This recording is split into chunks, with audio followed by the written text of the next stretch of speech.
Hey friends, before we dive into tonight's story, did you know that nearly 80% of the people who watch these videos aren't subscribed?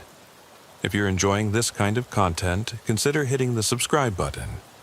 It really helps a lot, and it keeps these long stories going. Also, I'd love to hear from you. What time is it right now where you are, and which city are you listening from tonight? And if these stories help you sleep, feel free to tap the thanks button to support the channel. It truly means a lot.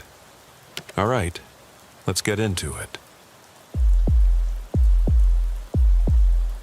Officer Hayes here. I called it in exactly at 2:17 hours. Dispatch, I'm on scene under the Pine Street overpass. I've got one subject, possibly down, hearing voices. My words crackled through the radio, but inside my patrol car, all I felt was the hollow echo of that concrete canyon. The temperature gauge read 41.5. Breath curled in the beam of my flashlight as I stepped onto the damp asphalt. My boots crunched over shattered glass and soggy flyers advertising last month's community outreach. The underpass was a cathedral of shadow. Towering pillars smeared with graffiti, barrels blackened from someone's late-night bonfire, plastic sheeting flapping like ghostly drapes in the draft. Somewhere beyond the glare of my headlamp, a faint rhythmic whisper. They come. They come. I holstered my service weapon but kept my hand close. Years on the night shift taught me that silence can be the loudest warning. I clicked on my body cam. The red LED glowed steady. Subject sighted, I murmured to myself, crouching behind a pillar. Through the plastic tarp I glimpsed movement, a hunched figure rocking back and forth. The man was half naked, ribs visible beneath the stained skin, eyes reflecting my light with feral intensity. He pressed a filthy hand to his ear, as if listening to an impossible broadcast. "Sir?" I called gently, lifting my flashlight higher. My tone was calm, trained. "Newark, PD, you okay?" He froze, head snapping toward me. For a heartbeat, we just stared. Then he whispered, "They tell me to burn it all." His voice cracked like ice. I edged closer, careful not to startle him. "Show me. What's it?" I kept my voice low, almost conversational. Behind me, the distant rumble of a freight train vibrated through the concrete, punctuating the hush. He pointed to a smoldering barrel half buried in trash. The fire inside pulsed orange, casting jagged shadows on the pillars. Plastic bottles melted at the edges. I inhaled the acrid stink of burning PVC and something more organic, sweat, fear, desperation. "Okay," I said softly into my radio. "Haste to dispatch. One subject, possible psych crisis. Send EMS and backup." As I spoke, the man bolted, his momentum surprising for someone so gaunt. He sprinted past me into the deeper darkness. I gave chase, boots slipping on wet leaves and debris. The tunnel stretched ahead, a narrowing tube of gloom. His footprints, bare, red-rimmed, glowed faintly under my light. "Stop! Newark PD!" I shouted, but my voice swallowed by the tunnel. He skidded to a halt beside an overturned shopping cart filled with soggy blankets. The cart's wheels creaked as he leaned into it, panting. I approached carefully. "You don't have to run, we want to help." He laughed, a broken, hollow sound. "Help? They told me there is no help." His eyes darted sideways as if watching unseen shapes drift behind me. I spun around, flashlight sweeping. Nothing but concrete and drifting cigarette smoke. "Who's they?" I asked. He didn't answer. Instead, he lunged at me, fingers clawing for my jacket. Instinct kicked in. I sidestepped, grabbed his arm, and twisted him gently to the ground. My backup was still minutes out. It was just me and this trembling man in the black belly of the city. He struggled, but only weakly. The fight drained out of him as soon as he realized I wasn't his enemy. His body went limp, shoulders sagging. I cuffed him behind his back, standard procedure, even if he wasn't violent. He sagged against the concrete, head lolling. "Don't leave me here," he whispered. "You're not alone," I said, pressing the mic on my shoulder. "Hayes to dispatch. Suspect secured, need paramedics at Pine Street underpass." A siren wailed in the distance, back up close. The man shivered violently. I draped my nylon jacket over his shoulders. He clutched it like a lifeline. I scanned the scene. Amid the trash and graffiti, I spotted a crumpled photograph half buried in mud. A smiling family picnic at Branch Brook Park. A little girl holding a balloon. I pocketed it as evidence, but also as proof that this man had a life once, before the darkness claimed him. Patrol car headlights sliced through the tunnel entrance. Officer Ruiz and Officer Patel hopped out. Flashlights trained on us. They moved with practiced calm, securing the scene. The man's eyes followed them, filled with fear, but also relief. Paramedics arrived and assessed him for hypothermia and possible psychosis. I stayed back, watching the interplay of professional efficiency and human compassion. This was why I took the night shift, to be the light in places most folks never see. When they loaded him onto the stretcher, he turned to me. "Thank you," he croaked. I nodded. "You'll get help now." He was gone into the ambulance before I realized how much I needed reassurance, too. The tunnel fell silent again, save for the drip of water and the fading echo of footsteps. I picked up the photograph, dusted it off, and slipped it into an evidence bag. Back in my cruiser, I warmed my hands on the steering wheel. The scanner crackled. "All units clear." I exhaled hard, the tension leaking out. This was only the first act. 5 more hours on shift, 5 more calls that could turn deadly in a heartbeat. But right now, I let myself believe we'd made a difference tonight. Because in this city, under frozen street lamps and graffiti-stained pillars, sometimes all it takes is one patrol car, one voice saying, "You're safe." I'm Officer Marissa Hayes, Newark PD, reminding you that help can arrive in the darkest places. When dispatch screams through the static, we answer. And we stay until you're no longer alone. The distant rumble of the ambulance faded down Pine Street as I watched its red lights recede into the tunnel's black mouth. I eased back against the cruiser's door, heart still hammering, and replayed the scene in my head. The man's hollow eyes, that frantic chant. The feeble lunge for my jacket.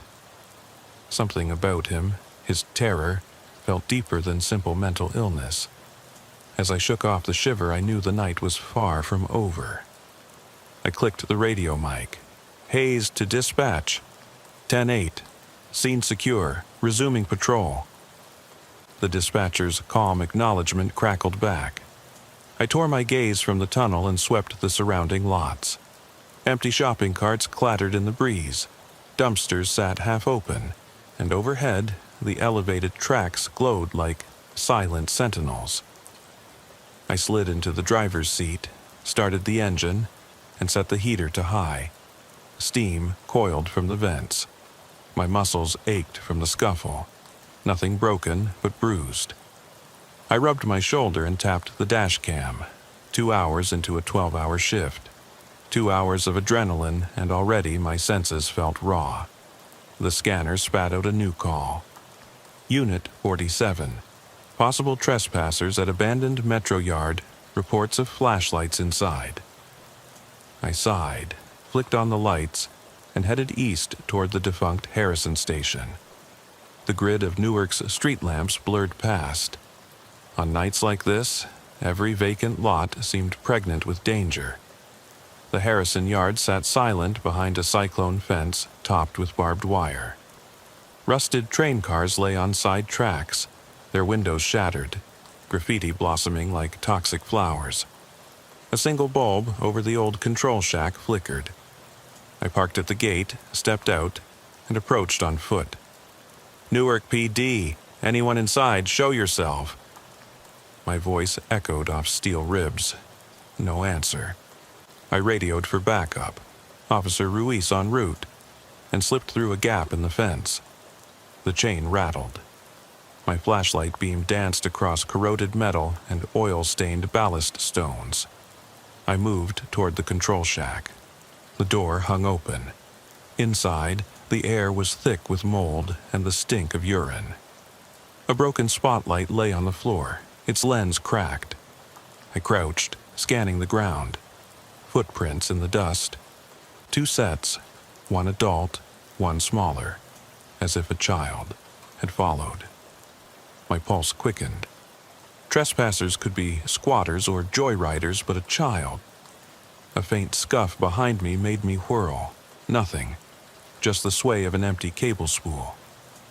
I forced myself to exhale. Go slow, Hayes. I flicked on the shack's emergency lantern. Its weak glow revealed scrawled words on the wall. They watch from below. My skin prickled. They watch from below. Under the elevated tracks, the darkness might hide anyone, or anything. I stepped out and swept the yard. A low moan drifted from the nearest rail car. I approached, heart in my throat. Inside the car, a tattered blanket lay on a makeshift bed of cardboard. A battered lunchbox sat on a cinder block. No people. I lifted the lunchbox. Inside, a child's drawing. Crayon stick figures under a bridge, one figure painted entirely black. I snapped a photo. The moan came again, this time closer. I spun toward the tracks. Under the rails, a figure scuttled, thin, hunched, darting between support beams. I called out, "Hey, Newark PD!" The shape froze, then vanished deeper into the undercroft. I crept after it, flashlight in one hand, taser in the other. The ground sloped down to a muddy trench where water pooled. The whispering wind sounded like voices. Children giggling, murmuring. I hesitated at the edge. "Back up," I whispered into my radio. Subject possibly juvenile in the trench. Proceeding with caution. No sooner had I spoken than I heard a soft sob. I followed the sound to a crawl space beneath the track bed. There, curled against a rusted beam, was a boy no older than 10. His clothes hung oversized, his face streaked with grime and tears. "Caden?" I crouched, voice gentle. He flinched, his eyes, wide, terrified, locked on mine. I'm scared," he whispered. "They won't let me out." "Who won't let you out?" I asked, scanning the shadows. He pointed down the trench.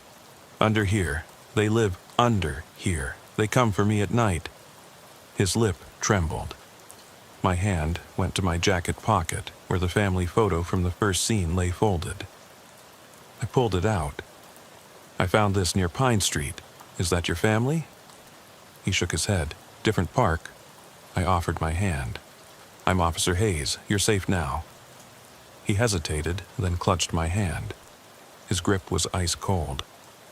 I radioed dispatch. "Unit 47 secure juvenile. EMS and child services to Harrison Yard." While I waited, I lifted him out of the trench. His legs trembled. Together, we climbed back into the yard. My flashlight illuminated the overhead girders, rivets like watchful eyes. The boy kept glancing upward. "Why did you run?" I asked softly. He swallowed. "They told me to bring them someone new."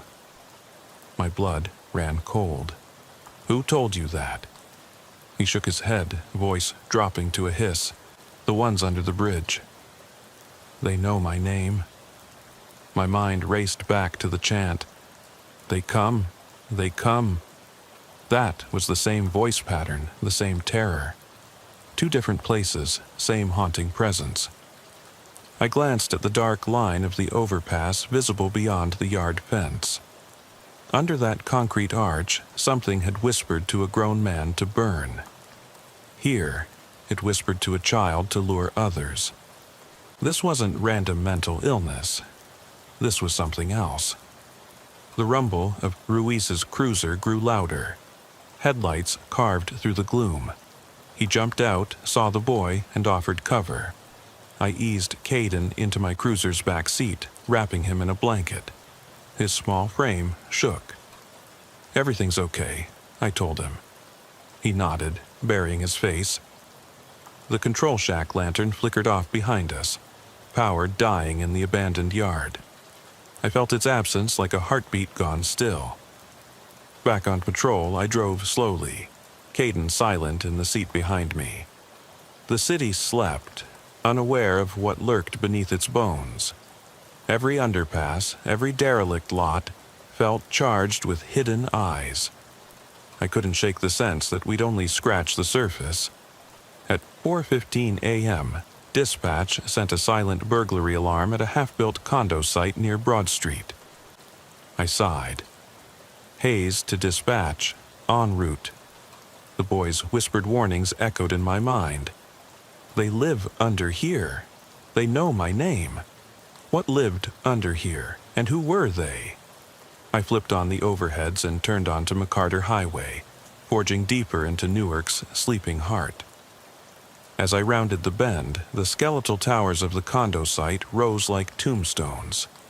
Floodlights circled the foundations, revealing steel rebar jutting from concrete pillars. No security guard in sight. The alarm panel blinked, motion detected in the lower garage level.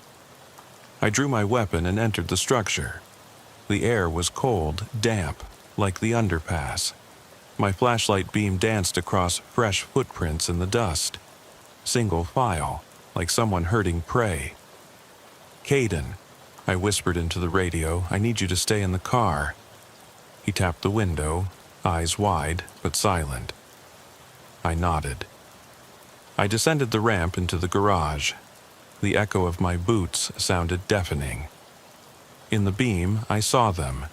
Tiny handprints smeared on a concrete pillar at child height.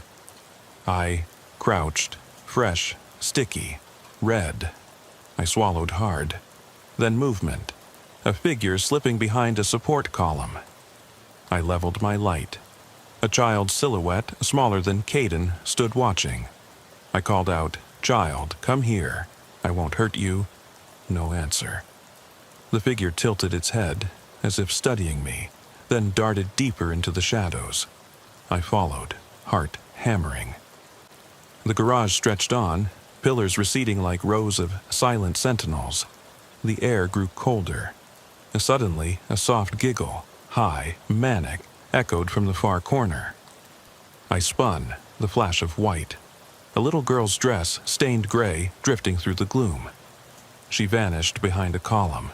"Wait!" I advanced, every instinct screaming. I rounded the pillar and froze. There, scrawled in what looked like blood on the concrete wall, "Bring us more." My breath caught. The words pulsed in the flashlight's glare. Underneath, tiny footprints led toward the service elevator. I holstered my weapon and touched the wall, only to feel the stickiness of rust and old paint. No fresh blood. But the message remained undeniable. My radio crackled. "Officer down at Pine Street, non-responsive subject." A new call. My pulse surged. I keyed the mic. "Hayes en route back to Pine Street, possible code 187. I hesitated. Behind me, the garage elevator door creaked open. Darkness beyond. A cold draft carried a distant whisper. "They come. They come." I stepped back, heart in my throat. The elevator light flickered. The door inched wider. I raised my flashlight and saw only empty shaft descending into black. My radio crackled again. I answered, voice steady. "Copy that, I stopped. Because from the shaft came the sound of footsteps. Soft, childlike, but dozens of them echoing in the concrete well. I backed away, adrenaline spiking. The next call could wait. I sprinted up the ramp 2 at a time, burst into the night air, and dove into my cruiser. Caden looked up, eyes shining. "They're here," he whispered. I slammed the door, locked it, and hit the siren. The world blurred as I sped back toward Pine Street overpass. Behind me, the condo garage sat silent, the floodlights gleaming off empty pillars. But I knew it wouldn't stay empty, because once you glimpse what hides beneath the city's skin, it never truly lets you go. The cruiser's tires screamed against the wet asphalt as I tore back toward Pine Street, Caden's small frame huddled in the back seat. His whispered warning, "They're here," echoed in my mind, mingling with the memory of those tiny handprints in the condo garage. Every street lamp we passed painted jittery reflections on the puddles. Every shadow seemed to twitch with hidden life. My radio squawked, "Unit 47, backup on scene at Pine Street Underpass. Report?" I clicked the mic. "Hayes, I'm en route with a juvenile. Possible code 187, officer down, ETA 1 minute. I glanced in the rearview mirror. Caden's eyes were wide, fixed on the tunnel mouth. He pressed his forehead against the glass as if trying to see inside the darkness.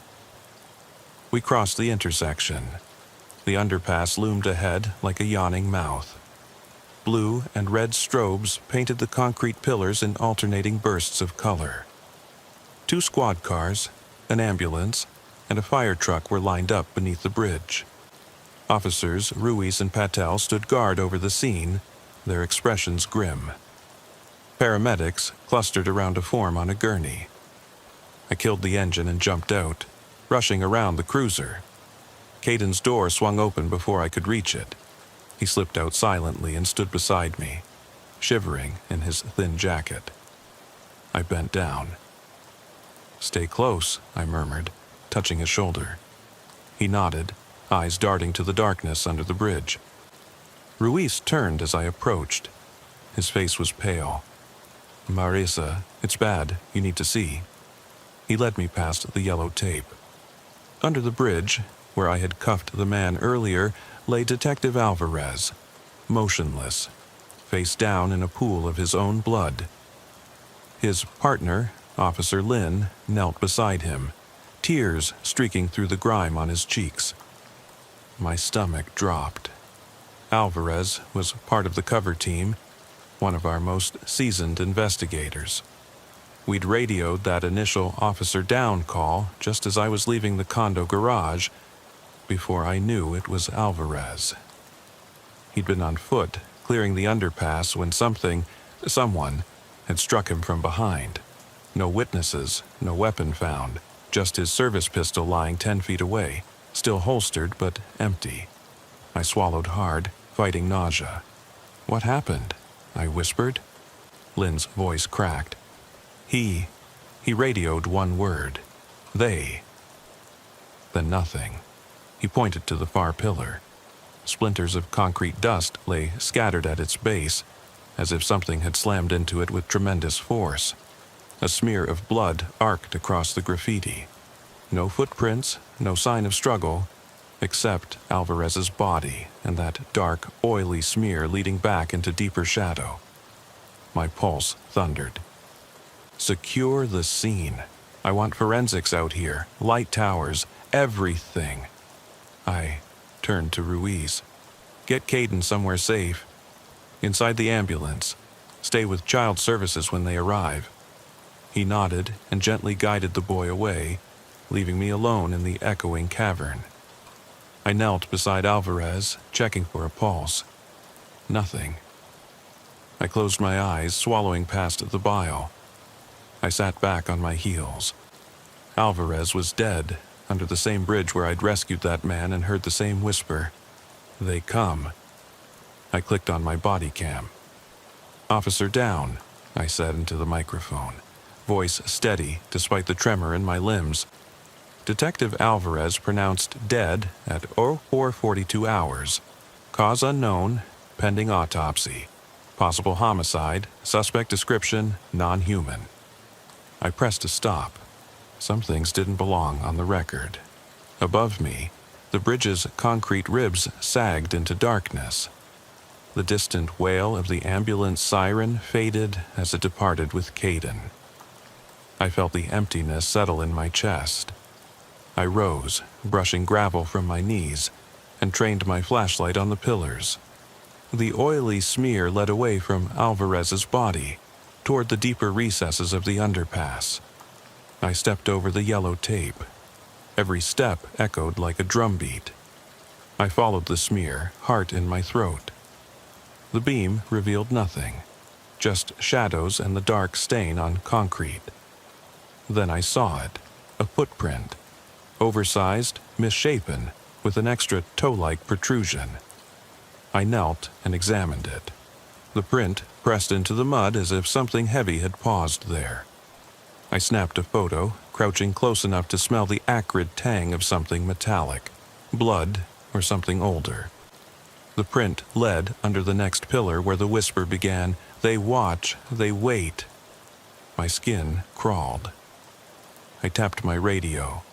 Hayes to dispatch, possible non-human prints under Pine Street overpass. Forensics advised. No reply. Everyone was scrambling to process Alvarez's death. I pocketed my phone and pressed forward. Under the second pillar, the air grew colder, unnaturally so. My breath fogged in the beam. The stench of decay rose from a pile of debris. Broken crates, torn blankets, a child's shoe. I froze. The shoe matched the size of Cawdon's, but this one was caked in mud and bore the same tiny hand-drawn sun that Cawdon's sneaker had. My heart lurched. I crouched and lifted the shoe. The sun was crudely scratched into the leather. I closed my eyes, recalling Caden's drawing in the shopping cart lunchbox. Stick figures under a bridge with black faces. The parallel was undeniable. Someone, something, was collecting these children's artifacts. I heard a soft scuffling behind me. I swung my light around. Nothing. The tunnel yawned empty, but the echo. It sounded like whispering laughter, high-pitched, taunting. I stood and called out, voice firm. "Show yourself! Newark PD!" The beam wavered as I passed over a dark shape at the edge of the light. I froze. A child's silhouette crouched behind a barrel. I advanced. The shape darted away too fast. I chased it, adrenaline flaring. My boots splashed through a shallow puddle. The silhouette slipped between pillars, melting into shadow. I reached the spot. It was empty, only the sound of dripping water. But then I saw them, dozens of small footprints encircling a pillar like a crown. Each had that extra toe-like protrusion. The prints spiraled down the pillar, disappearing into a crack between two concrete slabs. I got on my hands and knees, peering into the crack. It was a seam, wide enough for a child's hand, too narrow for an adult. From within came a faint scratching, like fingertips raking stone. I pressed my ear to the concrete. The scratching stopped. Silence. Then a raspy voice, barely a whisper. "Why did you bring him back?" I staggered upright. "Who's there?" My voice shook. No answer. My flashlight flickered. I shook it, batteries full. The beam steadied, illuminating the seam.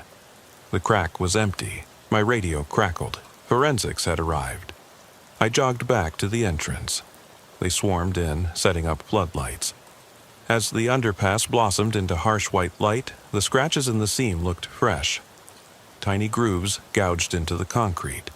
I snapped evidence photos. Detective Marks arrived, tall and severe.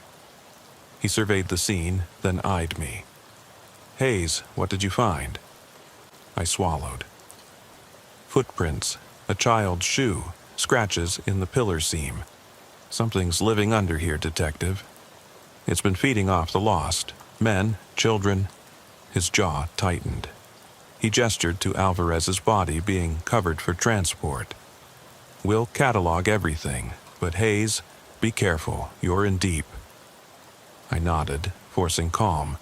But inside I felt a storm. The they that killed Alvarez, that whispered to Caden. Whatever lurked here was organized, intelligent, and hungry. That night, back at headquarters, I couldn't sleep. I pored over the body cam footage and photos. The smear under the second pillar glistened like oil. The footprints trailed off into darkness. The shoe's sun carving looked cheerful, childlike, yet grotesque in context. I thought of Caden sleeping in the juvenile ward, terrified but alive, and Alvarez gone. Two ends of the same horror. How many more victims? How long had this thing been here, unseen? At 0630 hours, I returned to the underpass with a forensics tech and a crime scene videographer. We lowered a borescope camera into the seam. The monitor crackled. Darkness, then movement. Tiny, pale fingers curled around the lens. The image shattered as the camera was yanked inside. I yelled, stepping back. The seam sealed itself, dust drifting down like ash. No camera, no evidence, only an empty crack. The videographer gasped. "It's gone." I shivered. They don't want to be seen. We searched for an hour, nothing. No camera, no footprints, no scratch marks beyond what we'd already documented. It was as if the underpass had swallowed its secrets once more. Walking back to my cruiser, I passed the spot where Alvarez fell. The blood had been washed away by the night's rain, or by something else. The concrete was clean, save for the faintest outline of that oily smear, like a memory etched into stone. I touched the pillar, fingertips catching on a tiny chip. I pried it loose, a sliver of metal twisted into a crude talon, rusted, pitted, impossibly old. I dropped it into an evidence bag. Even if science couldn't explain it, I would prove to the world that this thing existed. As dawn threatened on the horizon, I climbed into the cruiser. The city stirred to life. Commuters, coffee shops, children waiting for school buses. They would never know what waited beneath their feet. I started the engine. My phone buzzed, a text from Lynn. "We buried Alvarez at 0800. I kept his badge. He'd want you to keep looking." I stared at the screen. I thought of that badge. Shiny metal against concrete. A promise of justice. I thought of Caden's drawing, the little sun beneath the bridge. And I knew I couldn't stop. Because whatever they were patient. They watched from below, gathering lost souls. And now, I was their only opponent, standing between them and the next victim. I drove off, headlights cutting through the early mist, mind racing. The city's pulse quickened around me. Somewhere, in the depths beneath Pine Street, something moved, hungry, waiting, planning its next move. And I would be back. I floored the accelerator, tires spitting gravel as I barreled toward the next scene. An empty warehouse on McWhorter Street where security cameras had picked up movement 2 hours ago. My head throbbed from exhaustion and adrenaline. I hadn't slept in 24 hours. But I couldn't stop now. Not after what happened to Alvarez. Not after what they did to Caden's innocence. I had to press on. The warehouse loomed like a tomb. Corrugated metal walls stained with rust. Broken windows gaping like dead eyes. A single security light flickered above the loading bay. I cut the engine, grabbed my flashlight and backup taser, and slipped out. The night air was thick with the smell of oil and rot. I checked my radio, silent. Everyone else was tied up at Pine Street processing that crime scene. This one was mine alone. I approached the loading bay door. It hung half open, warped on its hinges. I nudged it with my boot. It groaned, revealing a cavernous interior. Rows of empty pallets, puddles glinting under my beam. The air vibrating with distant dripping. The concrete floor was etched with tire tracks, recent. I crouched to inspect them. Large, lug-style tread, identical to the prints under Pine Street. My breath caught the same non-human footprint. I clicked a photo and rose. "Newark PD," I called, voice echoing. No answer. I stepped inside. My flashlight swept across stacked crates labeled industrial supplies, overturned barrels, and, off to my left, a scattering of tiny shoes, child size, lined up neatly on a pallet as if arranged for display. My stomach turned. The shoes were different sizes, some infant, some youth, but each bore that same crudely carved sun motif. I swallowed hard and edged closer. The shoes lay in a perfect semicircle, pointing toward a dark corridor at the back of the warehouse. The beam trembled as I trained it there. The corridor entrance was draped with plastic tarps stained brown. Beyond, absolute black. A low hum vibrated through the floor, mechanical, rhythmic, like a million tiny voices chanting just beyond hearing. "Show yourself," I shouted, heart pounding. The hum stopped. Silence, then a whisper. "You shouldn't be here." It came from all around me, though no one was visible. My flashlight flickered. I slapped it. Battery's fine. The silhouette of a small figure darted across the far wall. I lunged forward, but the figure vanished behind a stack of crates. I approached the crates. The floor was slick with something dark. Oil? Blood?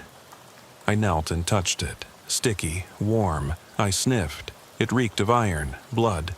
I pressed a finger and wiped it on my sleeve. Bright red, fresh.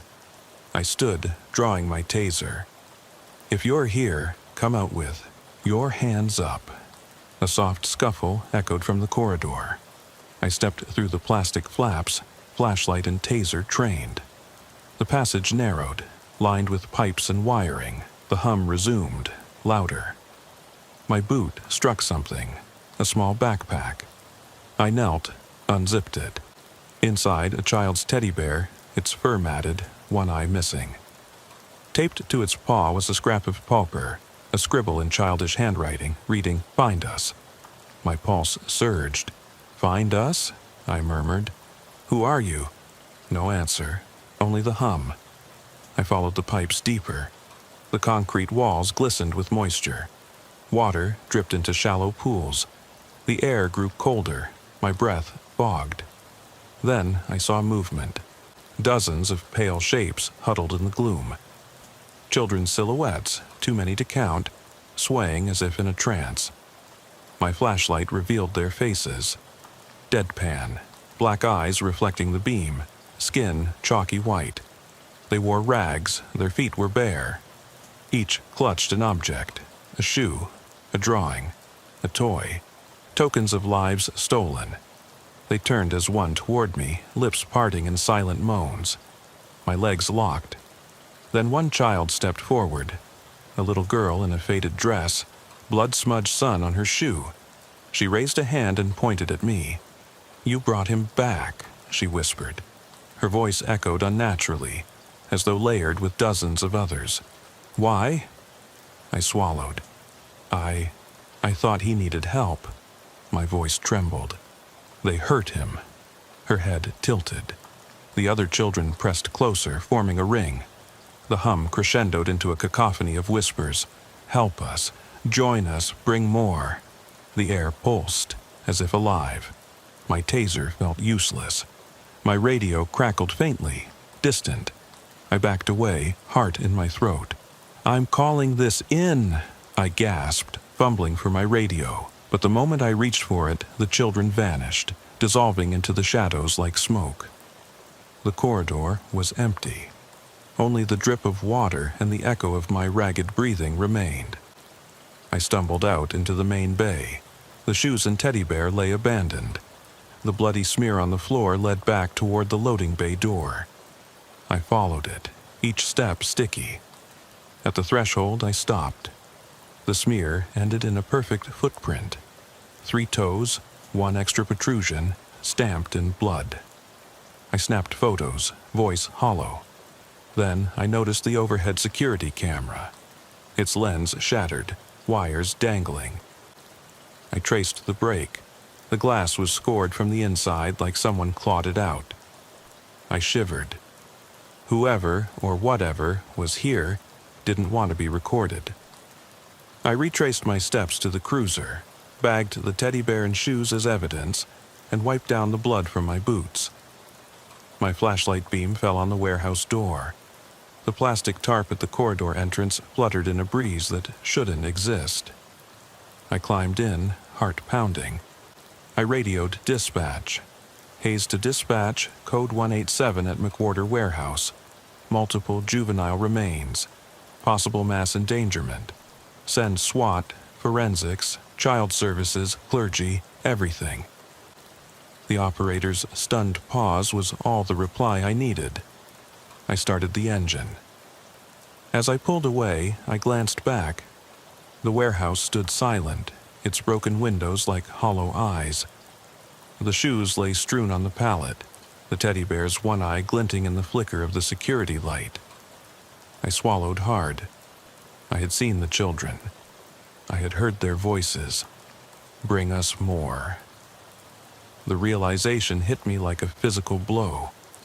This place was a nexus, a nursery of nightmares feeding on lost souls. Pine Street Underpass was only one of many doorways. My phone buzzed, a text from Captain Monroe. Where are you? We need you at HQ. I tapped back. Just left McWhorter. Be there in 10. I exhaled. 10 minutes to formulate a report. 10 minutes before the world woke and wondered why SWAT was surrounding an empty warehouse. But I knew the truth. It wasn't empty. It never would be. The children's silhouettes would linger in the corners of my vision. The hum would echo in my dreams. And they would be watching. Always watching. For the next unsuspecting soul to wander into their domain. As the city lights blurred past, I tightened my grip on the wheel. I thought of Alvarez's badge, of Caden's tearful relief, of the girl's whispered accusation. I knew I was in too deep to turn back.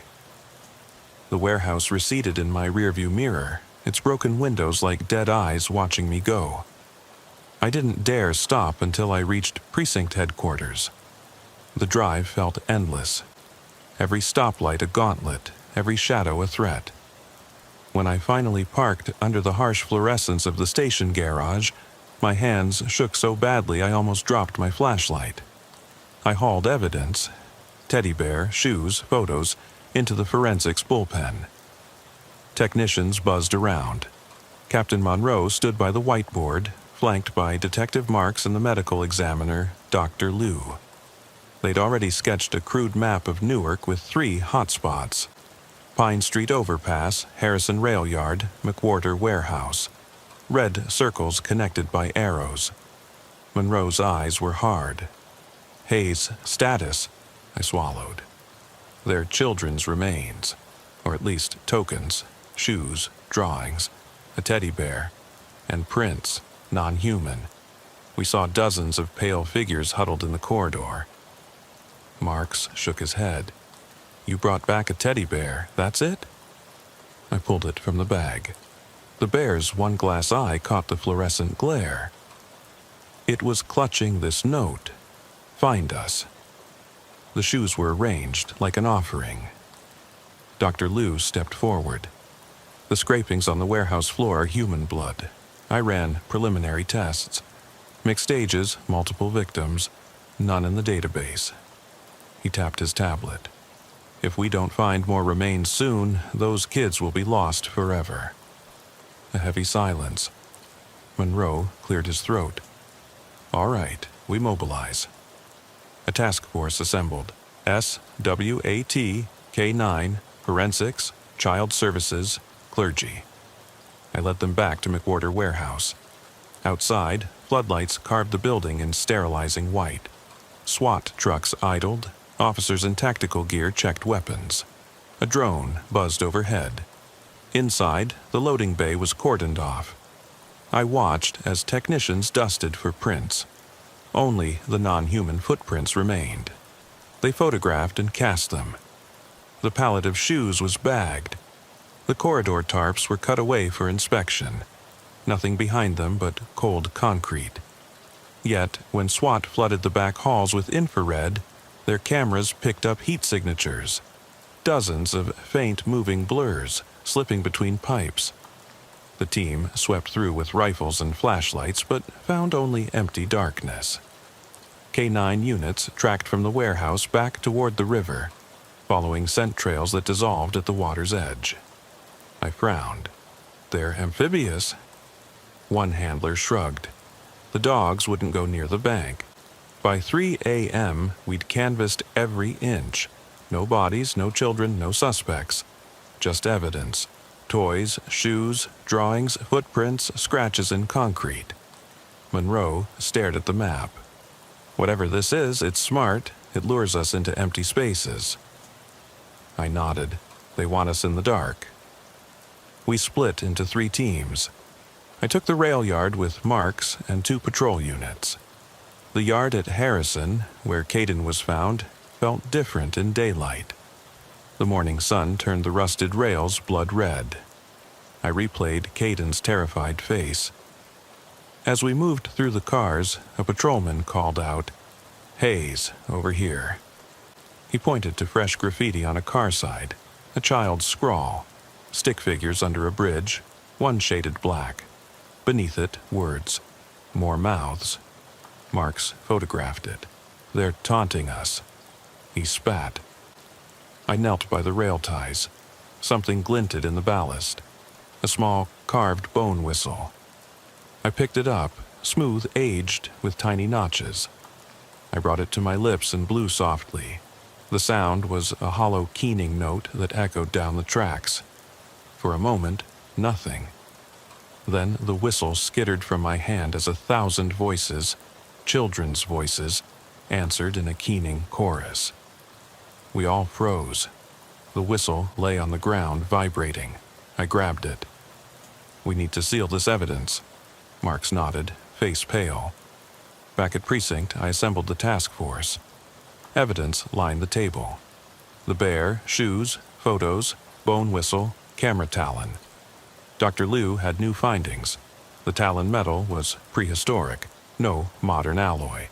The whistle bone came from a juvenile skeleton carbon-dated centuries old. Monroe ran a hand through his hair. So, this entity has existed underground for who knows how long, collecting children. I swallowed. We've disturbed its lairs in 3 locations now. It's reactive. Detective Ruiz spoke up. "It kills or takes the ones we return. Alvarez is dead. We barely saved Caden. Next time?" I clenched my jaw. Next time, we hit them first. We planned a pre-dawn raid on a 4th site, the old cathedral crypt under St. Mary's, abandoned in the 1920s. Historical records mention children's burials and secret tunnels. It fit the pattern: underground, near population centers, forgotten. By 0900, SWAT teams in armored gear approached the crypt entrance, an unmarked door behind the church.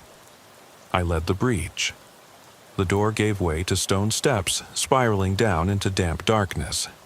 The air smelled of mold and old incense. Lights on, flashlights, headlamps, tactical beams, we descended. The walls were carved with childish etchings. Sons, stick families, names half erased. Every so often, fresh scratches marred the ancient stone. At the bottom, a vaulted chamber opened. Rusted grills covered alcoves where coffins once lay, now empty. In the center, on a stone slab, lay a circle of shoes, infant size, surrounding a pile of yellowed bones. The whistlebone rested atop them. I felt bile rise. "They're feeding grounds," I whispered. Suddenly, the chamber lights flickered. The air pulsed with low humming. The bones rattled as if stirred by unseen hands. The shoes crawled, slid, toward us. Officers stumbled back, weapons raised. A shape emerged from the shadows. A pale child, maybe 8 years old, transparent as smoke. Eyes black voids. He lifted the whistlebone and placed it against his lips. The chamber filled with that keening note, unbearable in its sorrow and rage. Behind me, SWAT opened fire with non-lethal rounds. The figure dissolved into motes of dust. The humming stopped. Silence crashed. The shoes lay inert. I approached the stone slab. Beneath the bones, carved into the rock, was a message. Ancient language, but I recognized the shape. A bridge arch, a circle sun, a stick figure family, and words in English scratched deep. Return what you take. We emerged blinking into daylight. The crypt door sealed behind us as if it had never been opened. Monroe looked at me. What now? I held the bone whistle. We find every token, every child's item, and bring them here. Return them to their resting place. Marks scoffed. You want us to gather shoes from every underpass, every warehouse? I looked him in the eye. Yes, because if we don't, they'll keep taking lives, and we'll never stop hearing their voices. Monroe nodded slowly. Then let's start cataloging. Every evidence bag becomes an offering. We return these tokens to the crypt. By noon, a citywide collection was underway. Officers fanned out to known hotspots, tunnels, parks, abandoned buildings. Citizens were asked to turn in lost children's items. In the bullpen, evidence tags multiplied by the dozen. Every shoe, toy, drawing was logged, photographed, and prepped for transport to St. Mary's Crypt. I stood in the cathedral yard as a van backed up, piled high with evidence crates. A makeshift procession formed, clergy, social workers, detectives. I carried Caden's drawing, the Stick family under the bridge, sun blacked out. We entered the crypt again, silent. One by one, we placed tokens in the alcoves. Shoes on ledges, teddy bears on slabs, drawings pinned to the walls.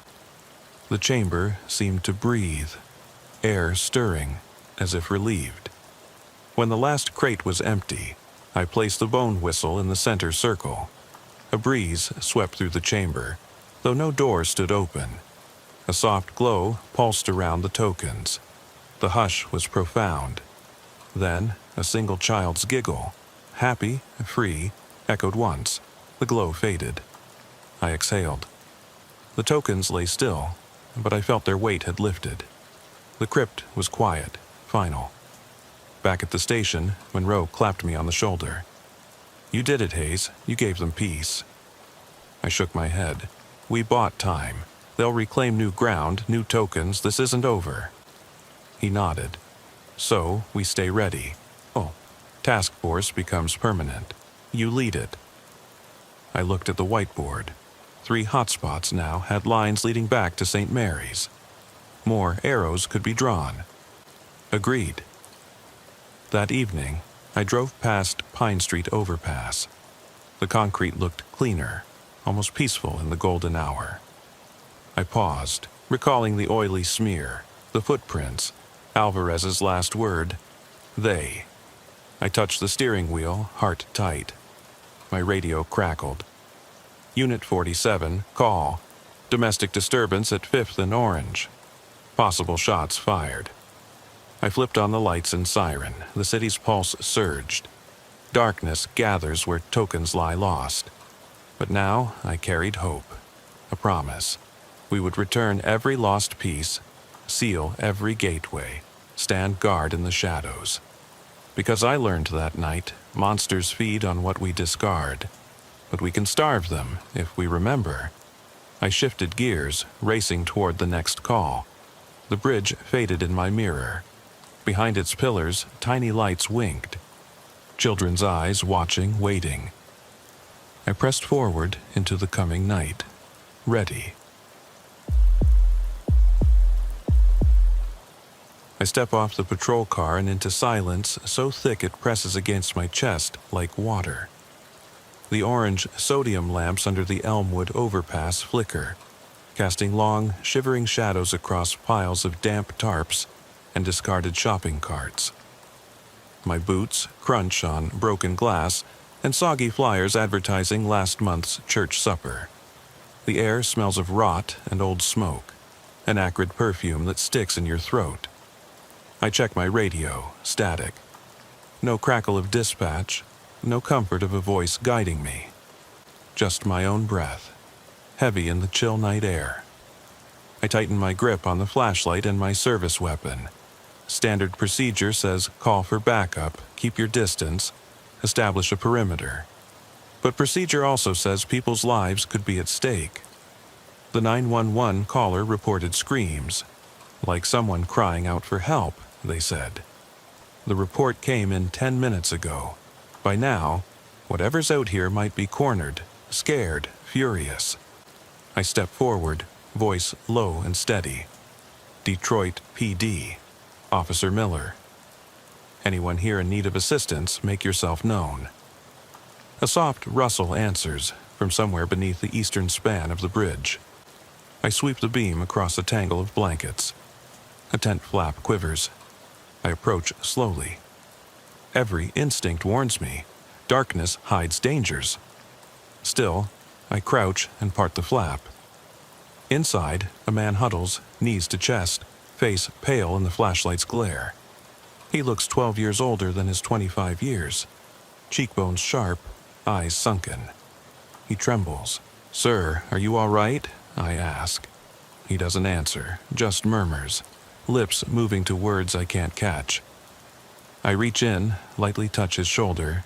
He startles, then fixes me with a gaze so hollow I feel a chill. "They're here," he whispers. "They watch from the dark." My flashlight beam flicks to the corner of the tent. Nothing but shadows. "Who's here?" I say. "Who's watching?" He shakes his head. No names, voices. His voice cracks. They talk in silence. Behind me, the barrel's ember flares, sending a curl of smoke skyward. I smell burning plastic. Someone torched a tire here recently. A train horn mourns in the distance. I radio dispatch. Unit 42. One subject located, scared out of his mind. I'm going in deeper. Need backup, lights, the works. Crackle. Finally. Copy. Unit 42. Backup en route. ETA 2 minutes. I sweep the area again. Footprints, bare footprints in mud, lead away from the tent toward the bridge's central pillar. To follow or wait? The man's fear is contagious. I offer him my hand. He grasps it like a lifeline, and I pull him out. He stumbles and vomits onto the damp concrete. I kneel, hold his hair back. "You're safe now," I tell him. He gags, then nods, face wet with bile and tears. "Not safe," he rasps. "Never safe." I glance up. The footprints stop at the pillar, but above them, graffiti. 3 letters scratched deep, H-E-L. The V and P are missing, as if clawed away. Help. The word glares at me. I run my glove along the scratch marks, fresh, still damp to the touch. My heart hammers. I stand and shine my light upward. Spiderweb cracks in the concrete, paint peeling. A dark stain seeps from a fissure. Old blood maybe, or oil. A faint whisper brushes my ear. "Miller, Miller." I spin, empty air. The homeless man scrambles back, pressing himself against the tent. "They called you," he says, voice hollow. "They told me to bring you." "Who told you?" I ask, voice firm. He shakes. Silent words. He covers his ears. Can't stop hearing. I glance at my watch. Backup should be here any second. But the radio goes silent again. The street lamps flicker out one by one, plunging us into darkness pierced only by my flashlight. The barrel's ember dies. The world narrows to the beam in the man's terrified face. Then, footsteps, metal on concrete, soft, deliberate, from the direction I hadn't shown the light. I swing the beam, nothing. Another step, closer. I call out, "Show yourself!" My voice echoes hollow. Footsteps stop. Heart in my throat, I step toward the sound, dragging the homeless man with me. He protests, but I shake him free. He backs away, terrified. I advance alone. The beam catches a figure crouched behind a wrecked shopping cart. Tall, gaunt, head bowed. I freeze, "Police!" I shout. The figure doesn't move. I step closer, heart pounding. The man, or whatever it is, straightens. Under the beam, I see his face. Pale, elongated, eyes too large, too black, mouth pulled into a grin that stretches impossibly wide. No eyelids, no hair, just smooth alien skin. I stagger back, hand on pistol. "Dispatch, suspect in sight, need immediate backup." My radio crackles, then silence. The figure steps forward, slow, deliberate. Each step echoes. I fire my flashlight and the beam trembles across that face. The grin widens. It tilts its head, regarding me with something like amusement. I lift the weapon. "Drop it," I say, voice trembling. "Drop your weapon." It stops, head cocked. In its hand, a length of rebar, rusted, jagged. It holds it like a gift. I swallow. Why are you here?" It doesn't answer. Instead, it raises the rebar overhead, preparing to strike. I fire. The shot cracks the night. The figure jerks, then dissolves into shadow in a soft, mocking laugh. I stare at the spot. Nothing. The rebar clatters to the ground. I pick it up, weight heavy in my hand. Blood? No, just rust. My flashlight beam skitters across the mud. No footprints leaving. The homeless man stands behind me, trembling. "It's gone," he whispers. I force a nod. "It's gone." I kneel, set the rebar by the tent. "Stay here, don't move." I back away, radio in hand, but the display reads no signal. I glance at the highway above. No cruisers coming. The world feels distant, unreal. I return to the tent. The man is gone. Only the blankets remain, rumpled. I shout his name. My voice cracks. No answer. My flashlight beam lands on the graffiti. Now it reads "Help" fully. Fresh red letters dripping. I shiver. Suddenly the train horn sounds right beside me, deafening. I spin. A freight train roars past on the bridge above, its cars rattling. Through the gaps I see figures, dozens of them, standing on the rails, watching. Faces gaunt, eyes black. They vanish as the last car passes. The bridge is empty again. I back away, heart hammering. My mind races. A hallucination, mass hysteria, some new synthetic drug among the homeless. But the blood-red help stays on the pillar. The rebar lies at my feet. I pocket my radio, decide to retreat to the cruiser, call for backup on my cell. My phone lights up, one bar. I dial dispatch, ring. Finally, "Unit 42? Relief floods me. "Dispatch, I need static." Then a voice, not dispatch, but the homeless man's voice whispering, "You talk to me with no silent words." The line goes dead. I drop the phone. The night is silent again. I look back at the tent. The blankets twitch. I raise my weapon, flashlight beam locked on the movement. The flap rustles. I prepare to confront whatever emerges, but before I can move, a new whisper. "Miller," and the world goes black around me. I come to as the beam of my flashlight skitters across wet concrete and pools of dark liquid, rainwater mixed with who knows what. My head throbs where it struck the pavement. For a moment, I'm disoriented. The roar of the freight is gone. The barrel's embers cold. The graffiti's red help smeared as though someone scraped at it. I'm kneeling by the tent's mouth, hand pressed to my forehead. The rebar lies just out of reach, glittering with rust and something darker. I push myself up. The night air is thick, suffocating. My radio's still dead. My phone screen black. Backup should have arrived minutes ago. 2 minutes, dispatch said. But there's nothing but silence and the echo of my own ragged breath. I sweep my flashlight across the camp. The torn blankets, the collapsed chairs, the styrofoam cup spilled on a cinder block. Everything looks abandoned, as if whoever was here simply dissolved into the darkness.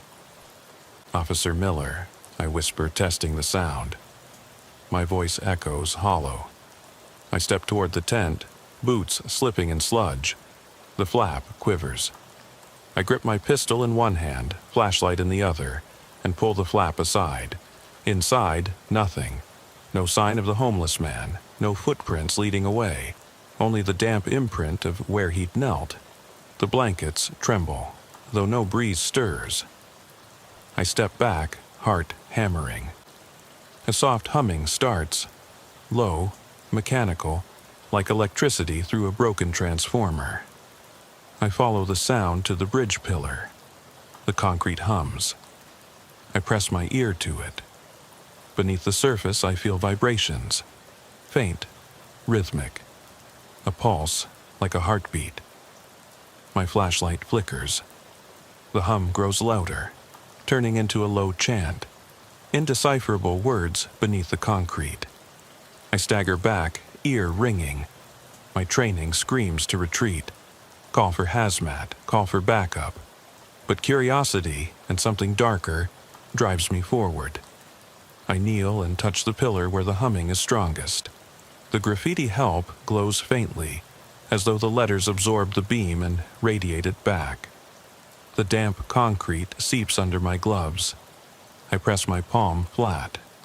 The chant resolves into words, "Go back, go back." I jerk my hand away. The hum cuts off. The world is silent again, my breathing loud in my ears. I glance at my watch, 00:45. 5 minutes since the first shot. 10 minutes since the 911 call. No other units. I radio dispatch again. Silence. Adrenaline surges. I decide to retrace my steps, to find the footprints that led here. I step back from the pillar and train the flashlight on the muddy ground. There, a faint track, as if someone in stockinged feet slid across the concrete. I kneel, brushing mud aside.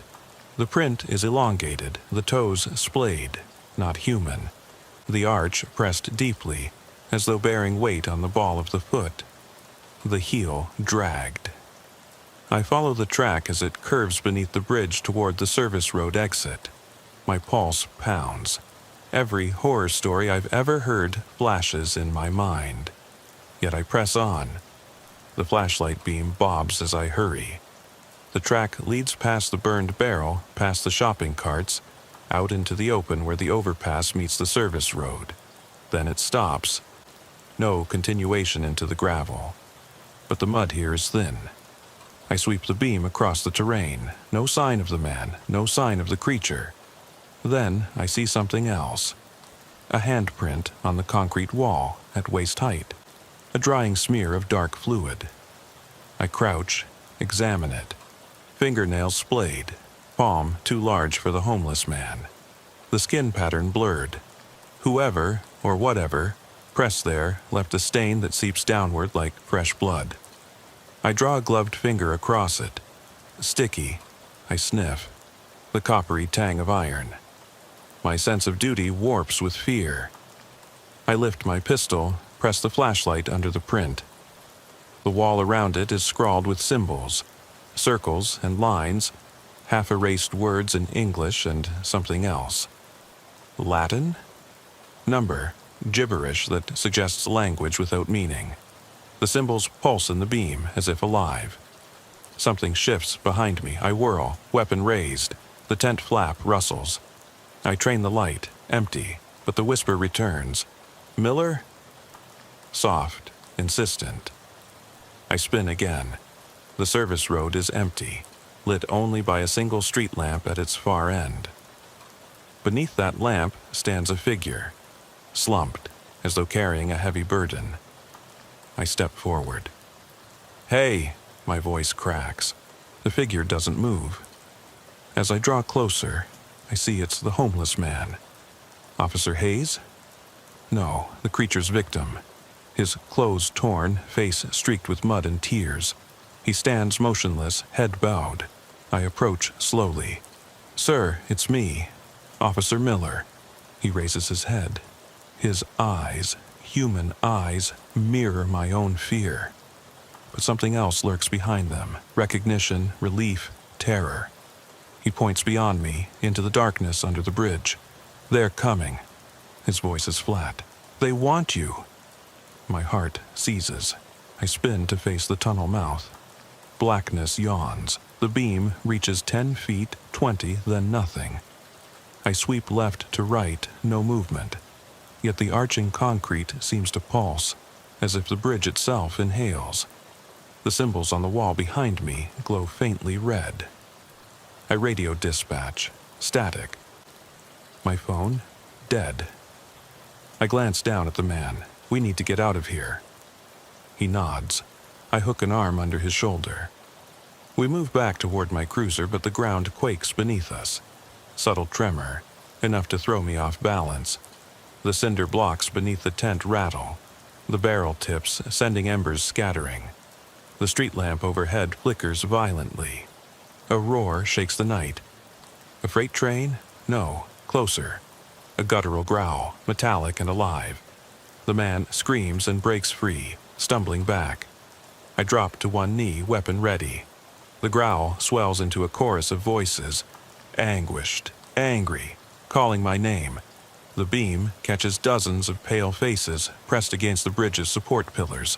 Homeless campers, their bodies gaunt, eyes black pits, mouths open in silent screams. They vanish in an instant, gone like smoke. The night is still. The man is on his knees, sobbing. I holster my weapon, kneel beside him. "It's okay," I whisper. "They're gone." He shakes his head. Number, "They're here." He points at me. "Inside you." I glance at my chest, where the chant seems to emanate from my radio pack. The symbols on the bridge burned into my mind. I feel a presence behind me.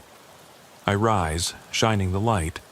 A shape stands at the tunnel mouth, tall, thin, features indistinct. It tilts its head, then steps forward into the beam. It's the officer I thought I was, my reflection warped. Uniform soaked, badge twisted, face gaunt and hollow. The creature holds out its hand, my hand, long fingers curling. I stare, horrified. It smiles. In its palm lies a badge, my badge, bent, blackened. It whispers, "Your turn." I fire a shot. The beam cuts through smoke and shadow. The figure wavers, then dissolves into ash that drifts toward the river. The breeze carries it away. The tunnel mouth is empty again. Sirens wail in the distance. Backup at last.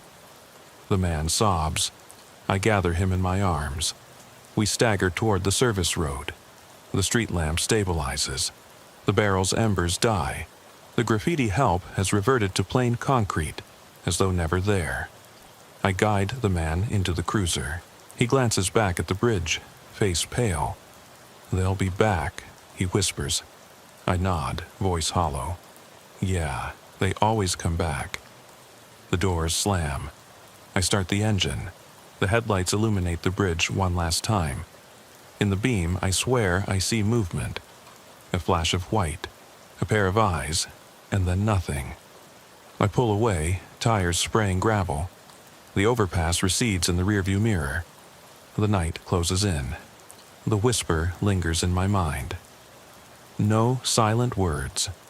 I drive toward the station, lights pulsing on the dashboard. The man beside me is silent, crumpled in the seat. I radio dispatch. Unit 42 en route to station with one civilian. Request mental health evaluation and full debrief. My voice trembles. And send a camera crew. We need to document this. Dispatch crackles. Copy that. Unit 42, ETA 5 minutes. I kill the engine's roar in my mind. The road ahead is empty, but I know the darkness under that bridge has widened its reach. The city sleeps, unaware of what stirred in its underbelly. I glance at the man. His eyes are closed, but tears trace dark rivulets down his cheeks. I think of the pillar's hum, the blood-red symbols, the creature's grin. I think of my own reflection, hollowed, twisted. I realize the worst part isn't surviving the encounter, it's living with what I brought back. The cruiser's headlights catch a scrap of paper on the pavement, a page torn from a newspaper, smeared with mud. I step out and pick it up. The headline reads, "Missing, Officer James Hayes." Photo beneath the homeless man's face, dated 2 days ago. My breath catches. I look back at the overpass.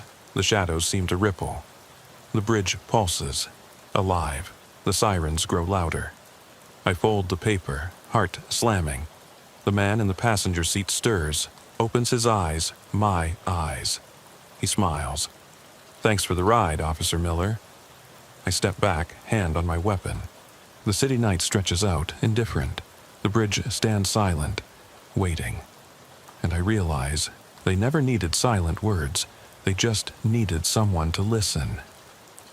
I press my back against the cruiser's door, panting. Heart slamming so hard I can feel it in my throat. The passenger side door swings open, and I half drag, half guide the trembling man inside. His eyes, my eyes, are wide with terror, and he presses a shaking hand to his mouth as though to hold back screams. I slam the door, jab the lock, then slip behind the wheel. The engine turns over on the first try, headlights stabbing the darkness, illuminating the broken concrete and twisted rebar of the overpass one last time. But even as I pull into gear, I know we haven't escaped. The air in the cruiser is stale, tinged with the metallic scent of fear. The rebar lies on the floorboard behind the passenger seat, an inert object that somehow still thrums with menace. I glance in the rearview mirror. The man's reflection flickers, as though the glass itself is shuddering. For a moment, I think I see shadowy figures standing in the back seat, crowding the corners, but when I blink, they're gone. I drive, slowly, deliberately, back toward the precinct. The service road narrows into city streets, shuttered storefronts, chain-link fences, the occasional flicker of a neon sign in a 24-hour deli. I radio dispatch again. Unit 42 en route. Civilian with me, possible mental health crisis. Need medical and departmental escort. The reply crackles. Copy that, Unit 42. Be advised, beat cars in the area responding to an unrelated domestic. ETA 5 minutes. 5 minutes. 5 minutes for the darkness under that bridge to slither into the rest of the city. I exit onto Main Street, the yellow lines bright beneath the street lamps. The man in the passenger seat hasn't spoken since we left. He stares at the rebar as though it's a living thing. I pull up outside the precinct's front doors. Heavy glass with a single buzz-in camera. I kill the engine. We sit in silence. The rebar skitters as the car settles. My hands are slick on the steering wheel. Finally, I say, "We're safe now. You'll get help." He nods slowly, eyes fixed on the dashboard. "They followed," he whispers. "Even here." I slide the door open. Cold night air rushes in. I step out, move to the passenger door, open it. The man climbs out, but instead of heading for the bright lobby, he pauses and looks back at the cruiser. "They're in there," he says. I follow his gaze. Through the tinted rear window, I see nothing. The back seat is empty. The rebar lies alone. I exhale, unnerved. "Let's get you inside."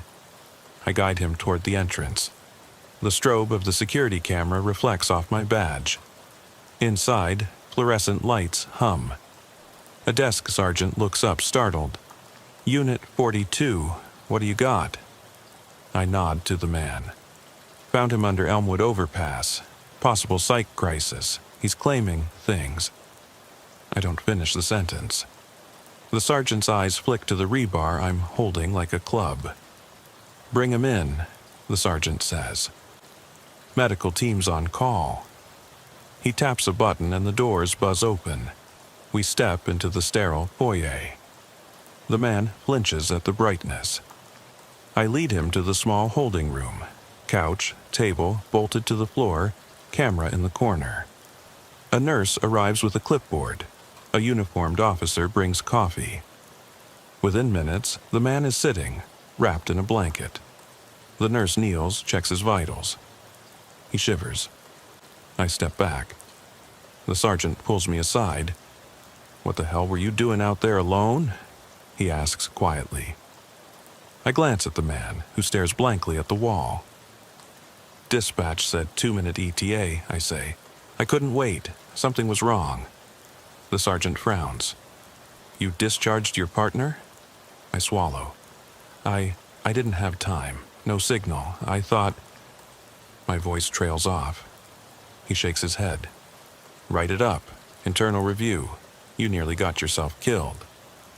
I nod, but my mind is back under the bridge. The pulse in the concrete. The whispering voices. The way the man's eyes had changed. The nurse stands, says, "He's stable. He'll need psych evaluation." The man nods dully. I watch as they lead him away. His reflection in the glass door flickers, then vanishes. I sit in the empty briefing room. Fluorescent glare overhead. Paperwork spread across the table. The incident report, my statements, sketches of the graffiti symbols, photos of the blood-red help. I've written unknown subject under suspect. I've described the creature as unidentified humanoid. Every line feels inadequate. How do you classify the impossible? My phone buzzes. A text from dispatch. "Audio log from your radio. Lots of static, some voice. Unintelligible." I open the attached file. I press play. First, my voice. "Unit 42 to dispatch. Suspect in sight. Need immediate backup." Then static. Then a second voice. Low, garbled, overlapping my call. "You talk to me with no silent words." Then more static. Then the faintest echo of laughter, childlike, mocking. I sit back, stunned. I replay it. The laughter emerges again, rhythmic, almost musical. I pause. I adjust the volume, the words beneath the static. "Miller, Miller." My skin prickles. I shut off the file. My partner, Officer Diaz, steps in. "Heard you were busy last night," she says, dropping a coffee beside me. "Sergeant's pissed, but he sent me to check on you." I manage a smile. "Thanks." She sips her coffee, eyes the paperwork. "What happened?" I close the file. "Something I can't explain." She leans back. "You look like hell. Go home, rest." I shake my head. "Not yet." She raises an eyebrow. "You want to see something weird?" The temp file on the precinct server, cameras under Elmwood Overpass, footage got overwritten. But someone grabbed a still, a blurred shape behind the tent. Nobody claimed it. IT thinks it's a glitch. Diaz stares. "You saw that?" I nod. "It wasn't a glitch." She's quiet. Then, "Want backup? Department shrink? Hell, I'll go with you." I stare at her. Number not yet. She nods like she understands more than I said. "Be careful, Miller." She leaves. I'm alone with the hum of the ventilation. The clock ticks. I glance at the report. Time of incident 00:45. Next shift starts at 0600. I have hours to fill. I close the file and stand. I need air. Outside, dawn is a pale promise. I drive back to the overpass. Not on duty, no lights, engine off. I park 50 yards away. The place looks innocuous in the early light. Concrete pillars, a few stained tarps, litter scattered. I step out, unarmed, carrying only my flashlight and a small camera.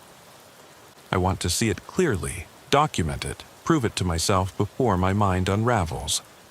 I approach the pillar where help had been. Now it's gone. Clean concrete.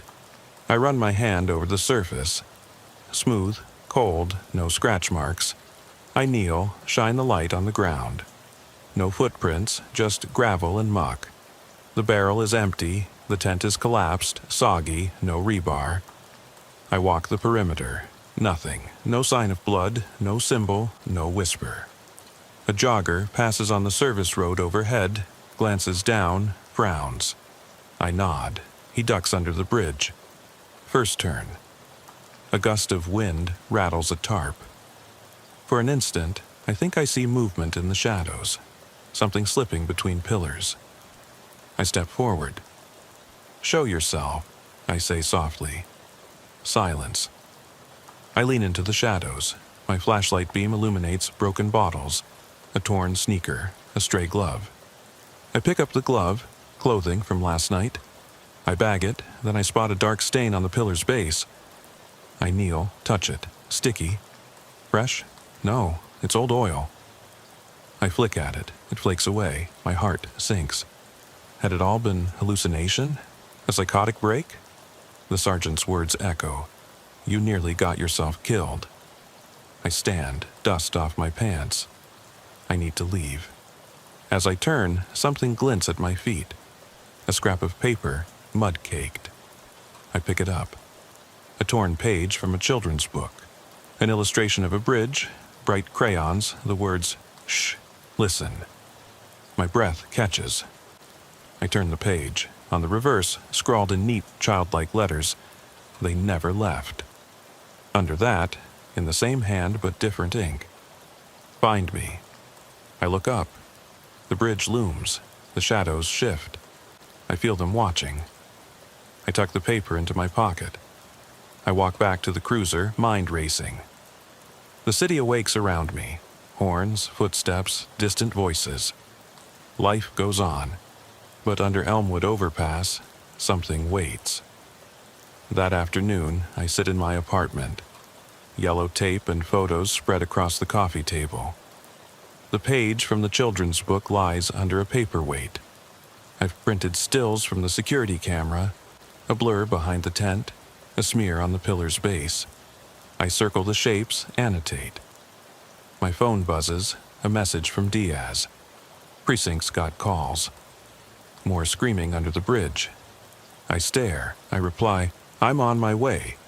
I grab my gear, flashlight, camera, MRE bar, water.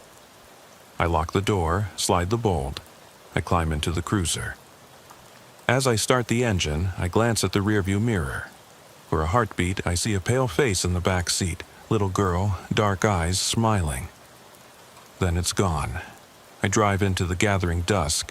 The overpass looms ahead, bathed in orange light. Birinci Park, no sirens, no uniforms. The lot is empty. I step out. The air is colder now. I hear a child's laughter, distant, echoing. I grip my flashlight. I step under the bridge. The moment I step fully beneath the overpass, the air constricts, an almost physical pressure that squeezes the breath from my lungs. The orange glow from the street lamps outside fades behind me, swallowed by shadow.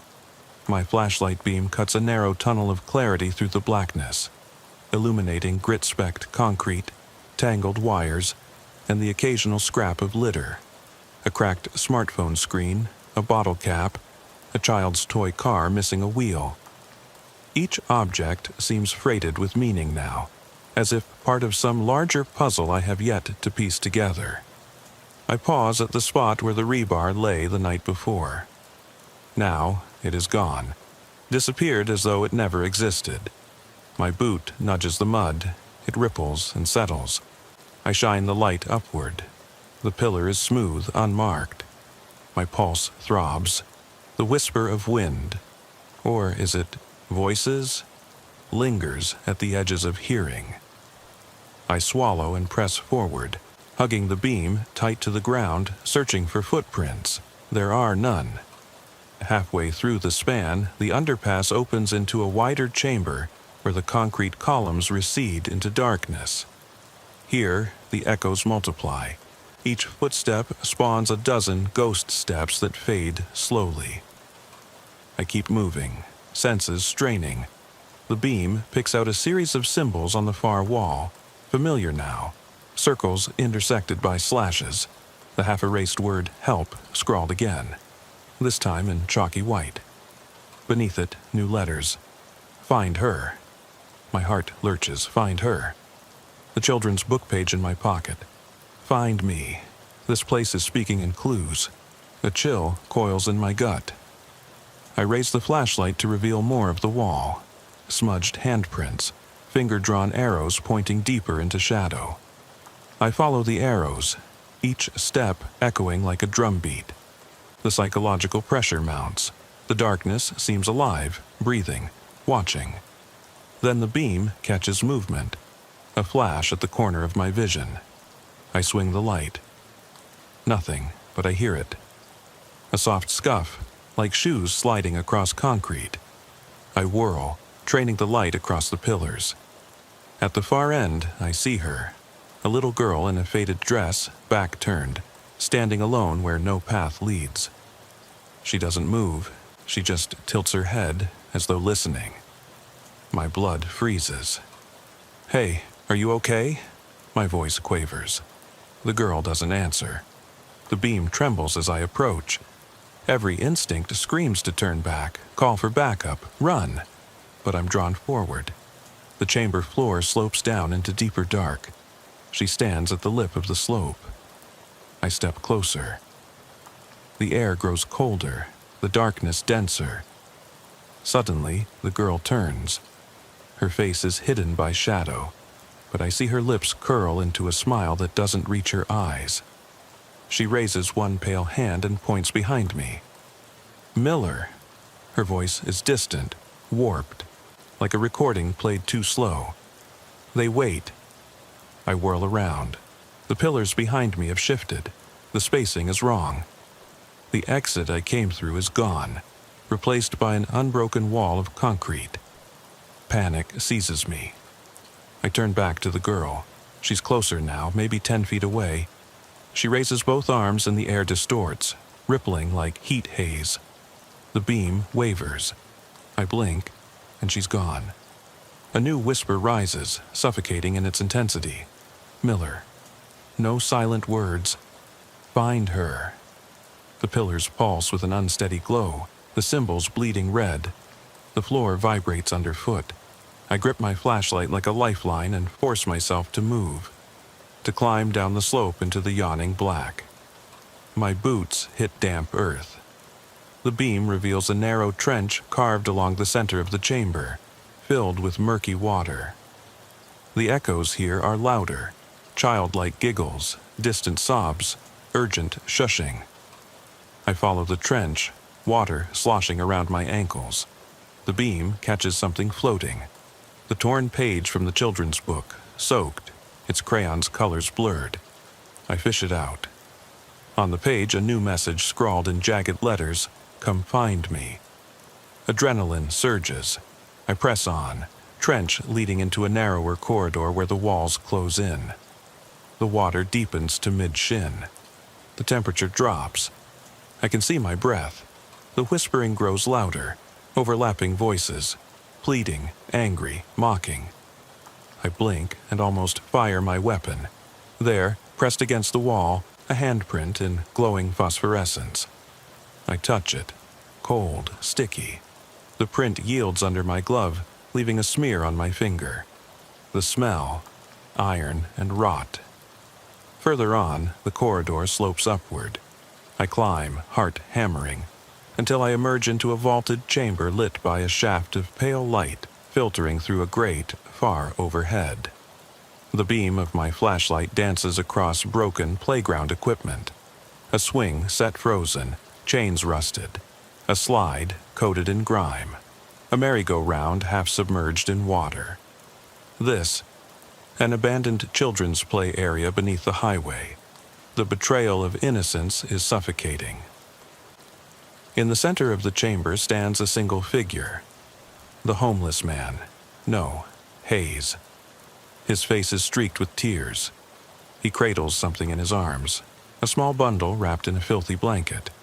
He looks up, eyes hollow. "You found me," he whispers. I step forward. "Where? Where is she?" My voice echoes. He rocks the bundle gently. "She's here," he says. He unwraps it. My breath catches. Inside is the little girl, alive, eyes closed, breathing shallow.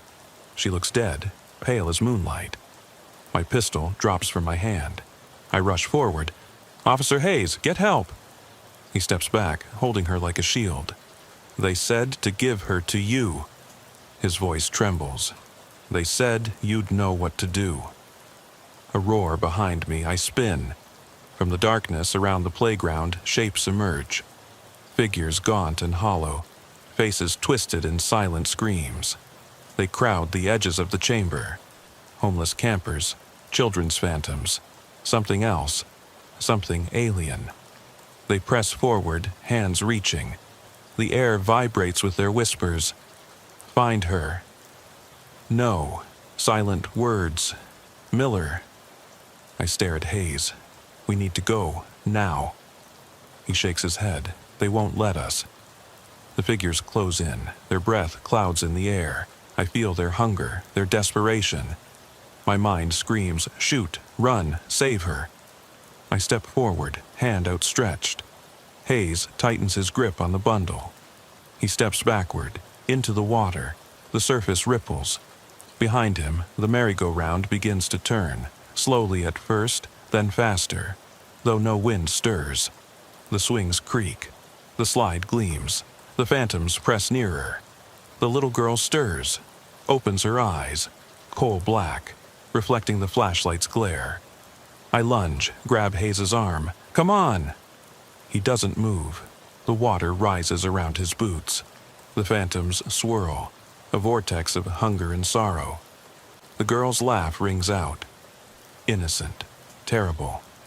I look into her eyes and see the bridge pillars, the graffiti, the tent, the overpass, and beyond, the city sleeping, oblivious. Hayes's lips move. "They said, you belong to the bridge."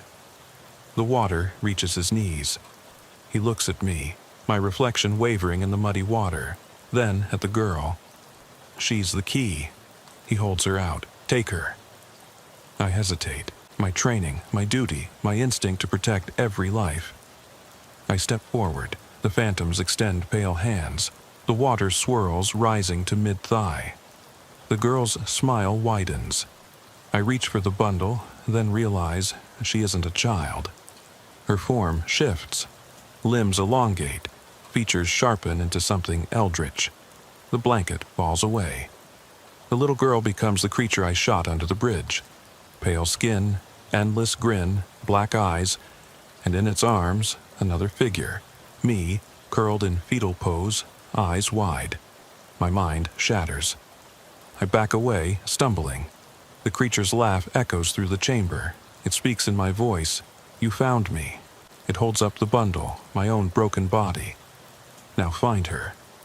Then it tilts its head. "Find yourself." The phantoms surge. I spin, race back down the corridor, water sloshing, trench narrowing, whispers screaming. I burst into the overpass chamber, flashing light, concrete pillars. The exit gapes ahead. I dash, heart in my throat, the phantoms on my heels. I leap through the exit into the night air, emerge beneath the bridge. The world is still. The sirens wail in the distance. My chest heaves. My flashlight flickers. I'm alone. No sign of Hayes, no girl, no phantoms. Only the barrel, the broken cart, the graffiti pillars silent. The city night breathes around me. Distant horns, occasional footsteps, the river's hush. I stand in the street, drenched, heart racing. The beams of arriving cruisers slice through the gloom. Officers jump out, flashlights trained on me. "Officer Miller," they shout. "Are you okay?" I look down at my hands, wet, trembling. My service weapon lies in the mud where I dropped it. I pick it up, holster it. I step toward the closest officer. "We found her," I say. "I found her." My voice echoes. I raise my hand toward the bridge. She's up there, or down there, or everywhere. They shine lights at the overpass. They see nothing unusual. No bodies, no footprints, no symbols. Just concrete and shadow. One officer says, "You look like hell. Let's get you back." I nod and climb into the cruiser. As the door closes, I glance back at the bridge. In the beam of my flashlight, still lying in the mud, the graffiti pillars glow faintly. I see, scrawled in fresh red paint, Miller, Miller, find her. The cruiser pulls away.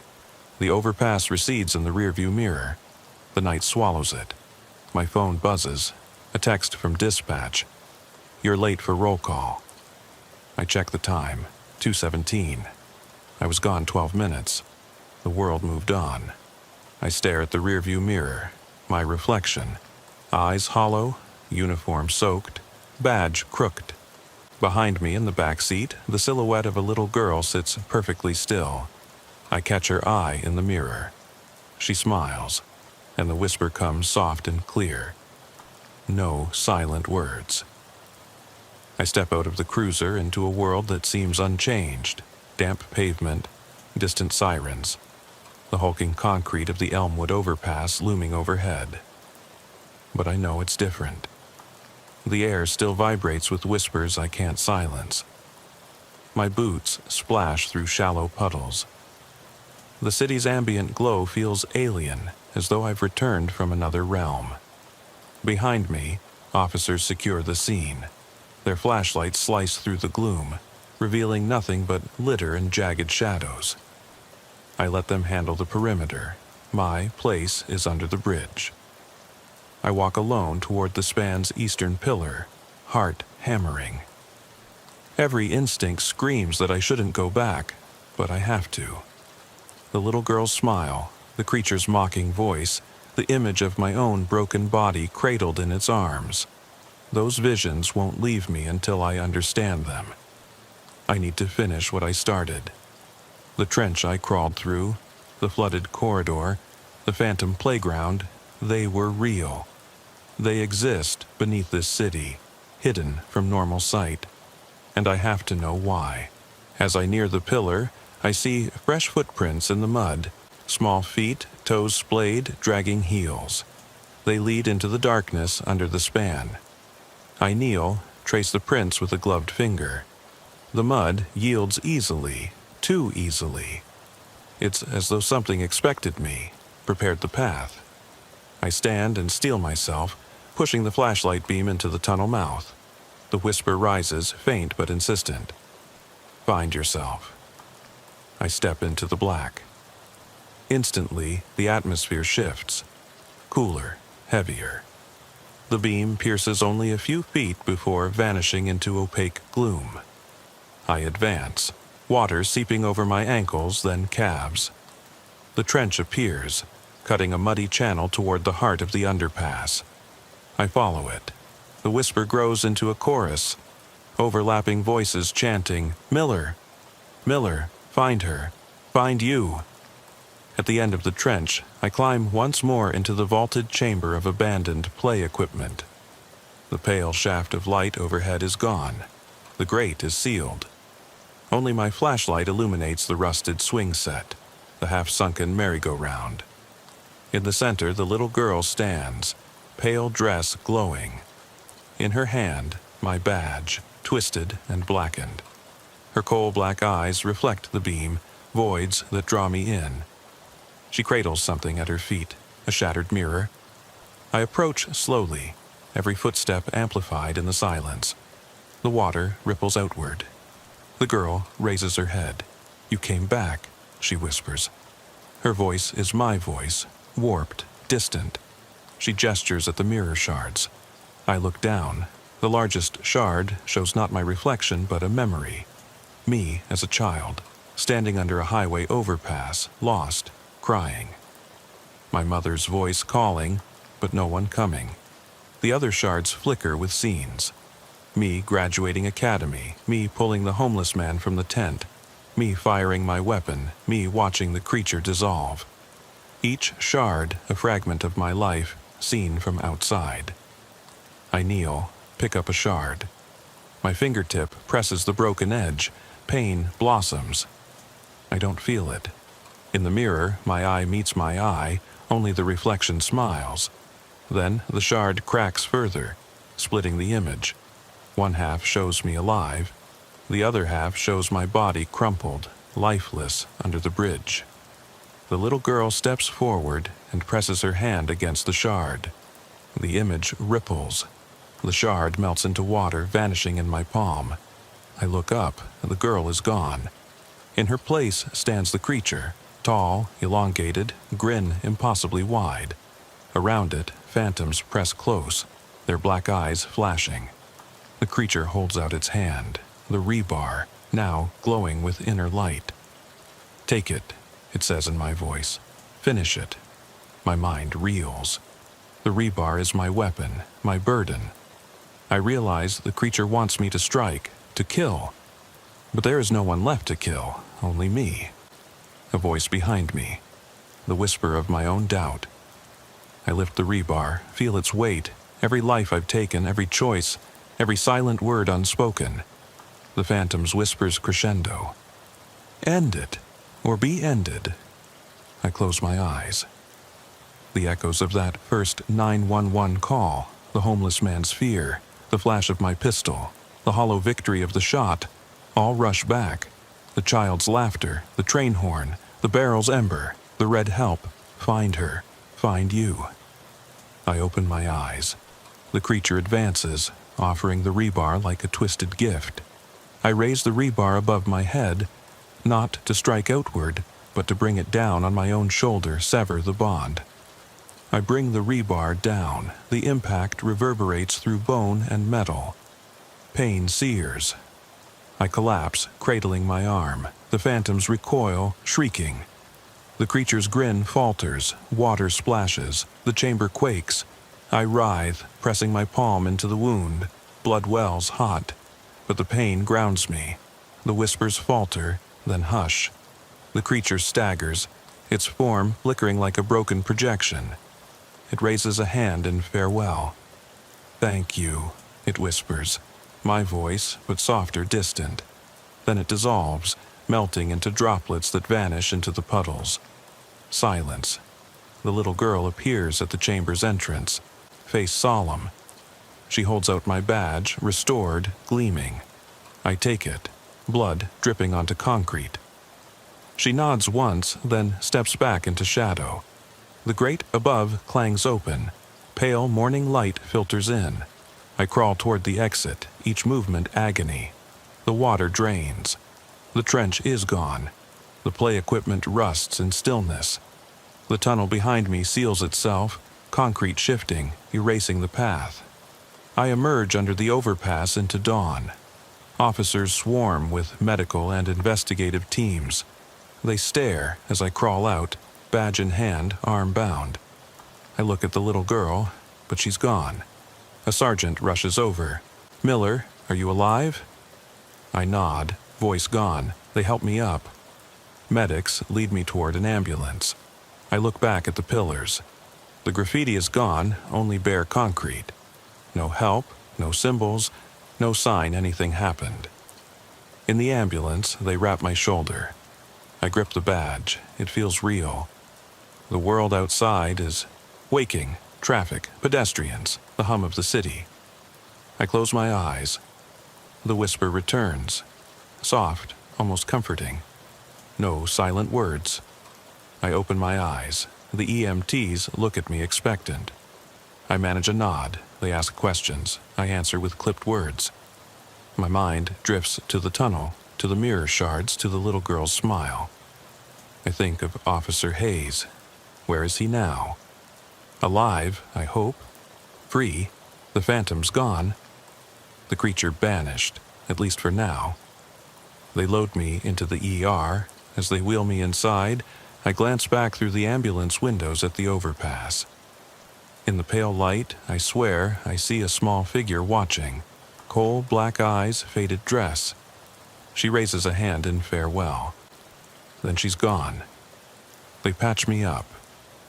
The internal affairs investigator arrives, questions, notes. I give my statement. Unknown assailant, mental crisis, self-inflicted wound.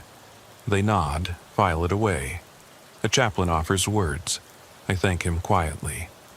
I'm alone in a hospital bed, shoulder throbbing, adrenaline ebbing. The city moves on outside, unaware of the other world beneath its roads. I close my eyes. The whisper lingers. Find her, find you. No silent words. I know this isn't over. The path beneath the bridge is sealed, for now. But darkness shifts. Tunnels open where you least expect. The little girl's laughter echoes in my mind. The badge on my chest feels heavier than ever. I was their executioner and their salvation.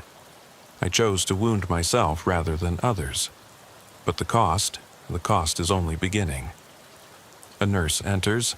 Time for discharge, she says. I sit up, swing my legs over the bed. The pain flares. I grit my teeth. She smiles sympathetically. I stand, collect my things. She glances at the badge pinned to my jacket. Rough night, officer. I manage a small smile. You could say that. I step into the hallway. Fluorescent lights hum. I head for the exit. The city sun blinds me. I shield my eyes. When they clear, I see the world as it is, and as it isn't. The overpass in the distance beckons. I rub my shoulder. My phone buzzes. A text from Diaz. You in one piece? Coffee? I type back. Yeah, meet me at Lou's in an hour. I need to talk. I walk out onto the sidewalk. The traffic roars. People hurry, oblivious. I look up at the bridge. No symbols, no figures, just concrete and steel. But I know what lies beneath. The chamber, the playground, the tunnel, the whispers. I know the little girl waits for me to return. When the city sleeps, when the silent words grow loud again. I slip my hand into my jacket pocket. The badge is there, and beneath it, the torn page from the children's book, now dry, the words still legible. They never left. I step off the patrol car and into that hollow silence beneath the overpass. The world narrowed to the beam of my flashlight and the soft hum of the city just beyond. The guardrail rattles as I close the door, and I feel the weight of the night shift settle into my bones. 6 years on Lindenwood streets, and nothing quite like this. The call came in 20 minutes ago. Under the Eastbrook Bridge, someone screaming. Dispatch had patched me through without details. Screams aren't rare, but something about that location always makes the hairs on the back of your neck stand on end.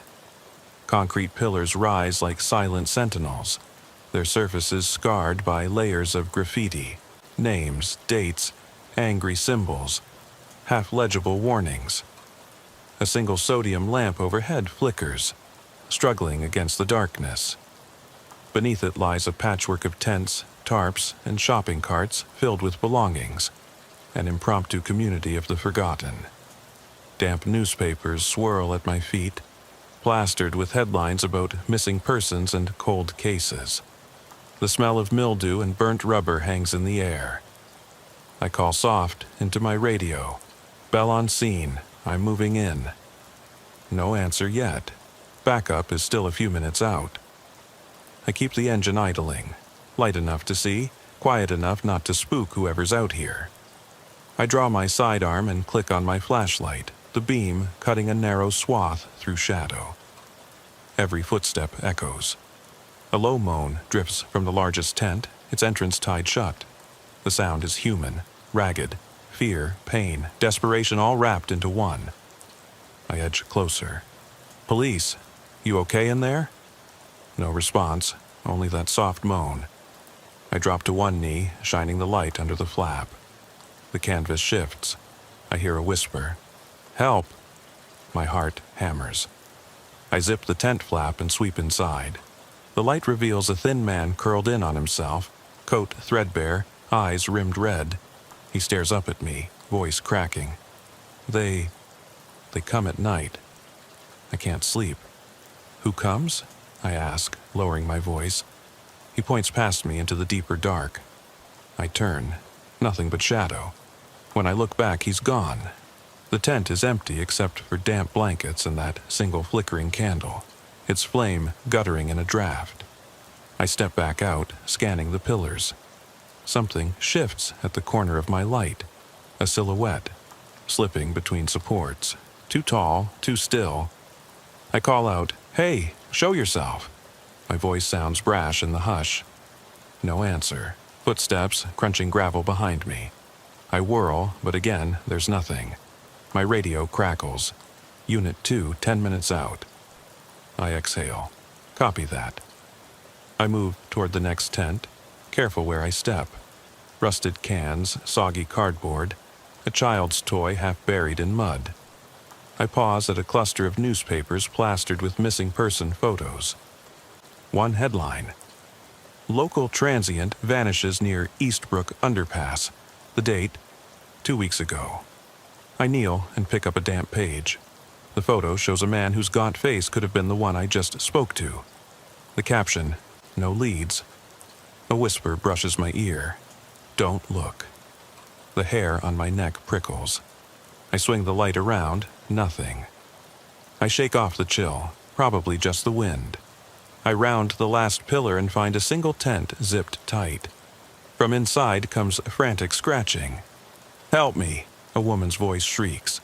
I draw in a breath and unclip my radio. Bell to dispatch. Possible victim inside tent 3. Request medical. Then I press to the canvas. "Police! Open up." Silence. Then the tent shutters. I grip my gun tighter. The zipper jerks. A young woman bursts out, pale, eyes wide, tears streaking grime on her cheeks. "He's here," she gasps, pointing into the darkness beneath the bridge. He watches, whispers. I crouch beside her. "You're safe now." "Who watches?" Her shoulders shake. "I don't know. I hear him." She presses a trembling hand to her ear. I notice a thin trickle of blood on her palm. "You're hurt. Come on." I guide her away. She looks back, voice barely audible. "Find him." My light flickers. I scan the black tunnel mouth. My chest tightens. Something about that void, like it's alive, waiting. I radio again. "Bell, tent 3 clear, 1 female down, minor laceration. Send EMS, I'm checking the tunnel." They hesitated, but I know backup will follow. I step into the tunnel, flashlight beam dancing on damp walls. Every drop echoes. The ground slopes down, littered with debris. Rusted rebar, damp newspaper shreds, a solitary sneaker. The glow from outside fades. My breath sounds loud. Halfway through, I see it. Footprints pressed into mud. Bare feet, too small for the woman, too light for me. They lead deeper. My pulse spikes. I follow. The beam picks out more scraps. A torn photograph of a smiling child, a blood-spattered scrap of cloth. I swallow. A scraping noise ahead. I freeze. The beam reveals a figure hunched against the wall, a man, head bowed. I call, "Sir, police, come here." He lifts his head, eyes, empty pits, reflecting the light like twin coals. His mouth opens in a silent scream. I step back. He dissolves into shadow. I fire a warning shot. The echo rattles the tunnel. Nothing. Just that oppressive dark. My radio crackles. "Bell, you still there?" I force my voice steady. I need floodlights." Headlights flare at the tunnel mouth as backup arrives with a spotlight. Light floods in, revealing nothing but slick walls and scattered debris. We sweep the tunnel end to end. No sign of the figure. The woman's footprints vanish midway. At the far wall, I notice fresh scratches gouged into concrete. Letters scrawled haphazard, "Help me." The etching looks new, edges still damp. My stomach twists. I photograph it, radio for forensics. They hover at the entrance, uneasy. I glance back into the black. The whisper returns. "Find me." I step out into the night. The woman is in the squad car, wrapped in a foil blanket, staring at the tunnel. I approach. "You okay?" She nods, voice hollow. "I saw him. I heard him." I nod, though I don't feel okay. We pack up. The graffiti-scarred pillars stand silent. The city beyond carries on, oblivious. I feel them watching, those empty eyes in the dark. Later, I filed a report. Unexplained disappearance of transient. Female complains of whispered threats. Tunnel clear. Etching discovered. I call it probable hoax, but I know better. I hear the whistle of wind through the pillars, like laughter. That night I lie awake, the whisper echoing, "Find me." And I know I'll be back. Because someone is down there, trapped between worlds, and they need help. And I won't rest until I answer that scream. The wind had that hollow, shifting quality under the overpass, like the world itself was exhaling, an uncertain breath that rattled the loose debris at my feet. I stepped off the patrol car into the muted glow of the lone sodium lamp, my boots crunching on gravel and shattered glass. Officer Marcus Bell, Lindenwood, PD, midnight shift. 6 years on these streets, and I still haven't grown comfortable with this kind of silence. Dispatch had called it in 20 minutes ago. Screams under the Eastbrook Bridge, multiple callers. Nothing unusual for a Friday night, except the spot. An abandoned stretch beneath the highway, concrete pillars carved with graffiti, the usual homeless encampment scattered with burned-out barrels and plastic. Tarps. My flashlight beam cut through the darkness in a narrow wedge, illuminating damp newspapers plastered with headlines about missing persons. The pages curled at the edges, waterlogged and torn. Faint echoes of a freight train drifted from beyond the river, mingling with the distant hum of the city. Up close, I could smell mildew, burnt rubber, the tang of rust. I clicked on my radio. Bell on scene, moving in. No answer. Unit 2 was still 5 minutes out. I left the engine idling, the blue lights off to avoid spooking whoever was out here. The first tent I passed was nothing more than a plastic tarp stretched over rebar and shopping carts. An open coffin for someone's meager possessions. I crouched to examine footprints in the mud. Bare, small, a woman's perhaps. They led away from the tent toward the central support pillar. I stood and swept the light upward. A slash of graffiti caught my eye. "Help me," scrawled in dripping red paint. Fresh, I thought, the edges still glossy. I snapped a photo with my phone. If it was a prank, it was a damn good one. But every instinct told me someone was in trouble. A low, keening moan drifted from deeper under the bridge. I followed the sound to a larger tent, canvas sides flapping in the breeze. The moan turned into a whispered chant. Officer Bell. My heart skipped. I pressed against the fabric and called, "Police, open up." The moaning stopped. Silence pressed in. I unzipped the flap and shone the beam inside. A thin man, coat hanging off his shoulders, sat cross-legged, eyes fixed on me. He looked ancient, sunken cheeks, wild hair, skin the color of old parchment. "They won't let me leave," he rasped. "Who won't let you leave?" I asked, keeping my voice calm. He pointed past me into the deeper gloom. I spun the light around, nothing but shadow. When I turned back, the man had vanished. The tent was empty except for a single, half-burned candle and damp blankets. I swallowed hard, stepping out. My radio crackled. "Unit 2 en route 10-4. I responded, voice steadier than I felt. I moved on to the next shelter, a makeshift lean-to beneath a ramp. The smell here was stronger, sour sweat, rotting food, the acrid tang of gasoline from a can someone had left burning low.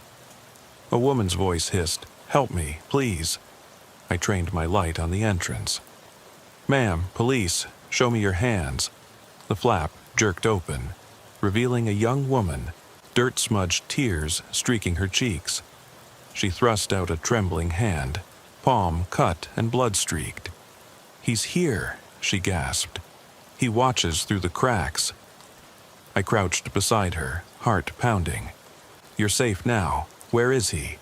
She pointed toward the dark tunnel that ran beneath the highway embankment. "In there," I hear him whisper. I clicked on my secondary flashlight and shone it down the tunnel's mouth. The beam vanished into an inky void. My boots echoed as I stepped forward. The woman turned to follow, but I stopped her. "Stay here. Backup's almost—" I never finished. A scuff of movement to my left froze me. I swung the light. Nothing. The whisper drifted. "Don't leave me." My pulse thundered. I radioed, belted dispatch. "Tent 4 clear. 1 female injured, laceration to palm. Send EMS. I'm checking the tunnel." The reply came faintly. "Copy, Bell." I squared my shoulders and moved into the darkness. The tunnel walls were slick with condensation. Each breath puffed white in the beam. The floor sloped downward, littered with debris, shards of glass, twisted metal, pages of soggy newspaper. As I advanced, I felt the weight of those pillars behind me, the world outside receding into a pinprick of light. Halfway through, I knelt to inspect something in the mud. A single sneaker, size small, mud-caked and torn. No matching shoe anywhere. Next to it, a scrap of cloth stained dark. I bagged both as evidence. Then the beam caught movement. A silhouette flitting across the wall, gone before I could focus. "Freeze!" I shouted, gun raised. Silence answered. My voice sounded ragged. The echo mocked me. I pressed on. The air grew colder, the darkness thicker. My flashlight began to flicker, battery failing. I shook it. The beam steadied. Ahead, something glinted, metal. I stepped closer and found a service badge lying in the muck. Lindenwood PD, Officer Sarah Ortega. Ortega went missing 3 nights ago, last seen on this shift. My heart clenched. I snapped another photo. A scraping noise came from the far end. I aimed the light. The tunnel stretched empty, but the sound persisted. Slow, deliberate, like nails on concrete. I edged forward, each step measured. Then I saw it. Scratches on the wall, letters etched deep, "Help me, Sarah." The gouges were fresh, flecks of rusted metal lay scattered below. I traced the words with a gloved finger, stomach twisting. Behind me, the woman's scream cut through the tunnel, the same woman I'd left by the tent. How did she get here? I spun, light swinging wildly. She stood at the entrance, silhouette framed by the overpass glow, eyes wide. She whispered, holding out a scrap of paper with Ortega's badge number scrawled in shaky ink. My radio crackled urgently. "Back up on scene, Bell." "You okay?" I forced a calm tone. I found Ortega's badge and a message. I swallowed. "Need forensics and EMS at tunnel mouth now." As I spoke, the light went out. Blackness swallowed me. I fumbled for a spare battery, heart hammering. The whisper came again, inches from my ear. "Find me." I froze, breath caught. The beam flickered back on. The woman was gone. My breath echoed. The tunnel yawned empty. I clicked off the flashlight, letting the glow from the overpass guide me back. My boots splashed through puddles. At the mouth, the forensics team waited. Floodlights trained on the graffiti-scarred pillars. I pointed to the etching. "Help me, Sarah." They began photographing. I exhaled, leaning against the damp concrete. Somewhere in the darkness, I felt eyes on me. The city hummed beyond oblivious. I pulled out my phone and dialed dispatch. "Bell, I'm going back in. Sarah's down there." No one answered. I stepped forward again into that living black, the whisper trailing me. "Find me." And I knew I would. The tunnel yawned before me like a wound in the earth, its wet walls slick with condensation, rivulets forming tiny rivulets that dripped into shallow puddles at my feet. Each drop rang out like a clock toll in the hush. I swallowed, forcing steadiness into my voice before keying the mic. Bell to dispatch. Backups here. I'm going deeper. ETA on forensics. A crackle then. They'll be 50 meters behind you, Bell. Proceed with caution. I clipped the radio shut and stepped forward, the beam of my flashlight bobbing across the curved ceiling. The tunnel sloped downward at a gentle angle. The further I went, the more the smell of mildew gave way to something fouler, a rancid, coppery stench that set my teeth on edge. My boots sloshed through ankle-deep water. Mud sucked at each step. I flicked on my secondary light. Its wider beam revealed chunks of concrete and twisted rebar protruding like broken ribs. About 20 meters in, I paused at a pile of rubble. Embedded in it was Sarah Ortega's patrol vest. Unzipped, mud-caked, one sleeve torn away. My heart tightened. I crouched, shining the light on her name patch, Ortega. The Velcro letters curled and stained. I reached out, fingers trembling, and peeled it free. As I bagged it for evidence, I heard a soft scuff behind me. I spun, gun raised, but saw only the wavering circle of light. "Officer Ortega, can you hear me?" I called, voice echoing. No answer, just the distant drip of water. My earpiece crackled. "Bell, are you still with us?" I hesitated. I think so." I forced myself to breathe evenly. I pressed on, following the central line of the tunnel. Graffiti gave way to raw concrete. The walls here had been patched crudely, as if someone had tried to seal off a side passage. A triangular seam ran up the left wall, sealed with fresh mortar that glistened unnaturally in my beam. I crouched and ran a gloved finger along the seam, sticky, warm, fresh. I raised my flashlight higher and saw a narrow gap at the top of the patch, just wide enough for a hand. Below it, scratch marks gouged the concrete, as if someone had clawed to escape. My pulse hammered. I fit my hand into the gap, something scraped against my palm, a thin, rectangular object. I pried it free, a weathered notebook, its cover torn, pages damp but intact. I flipped it open. Scribbled across the first page in cramped handwriting were date entries. April 12th, heard footsteps behind tent. Whisper, find me. April 15th, badge found, I'm scared.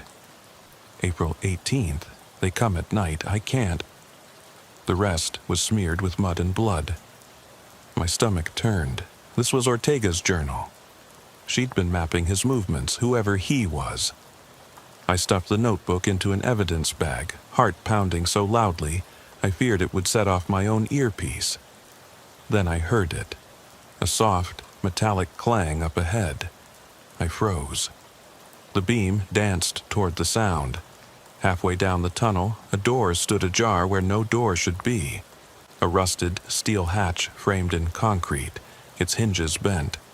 Cold air seeped through the gap, carrying a faint whisper I barely caught. Hurry!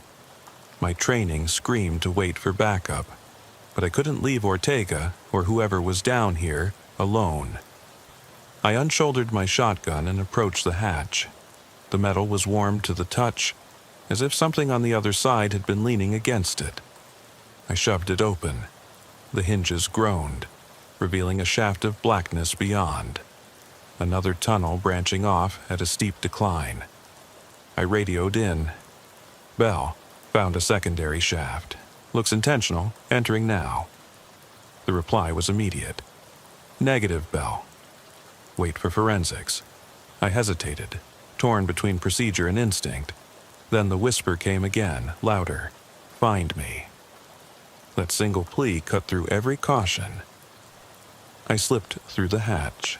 The air dropped several degrees. My flashlight beam caught rows of old support beams.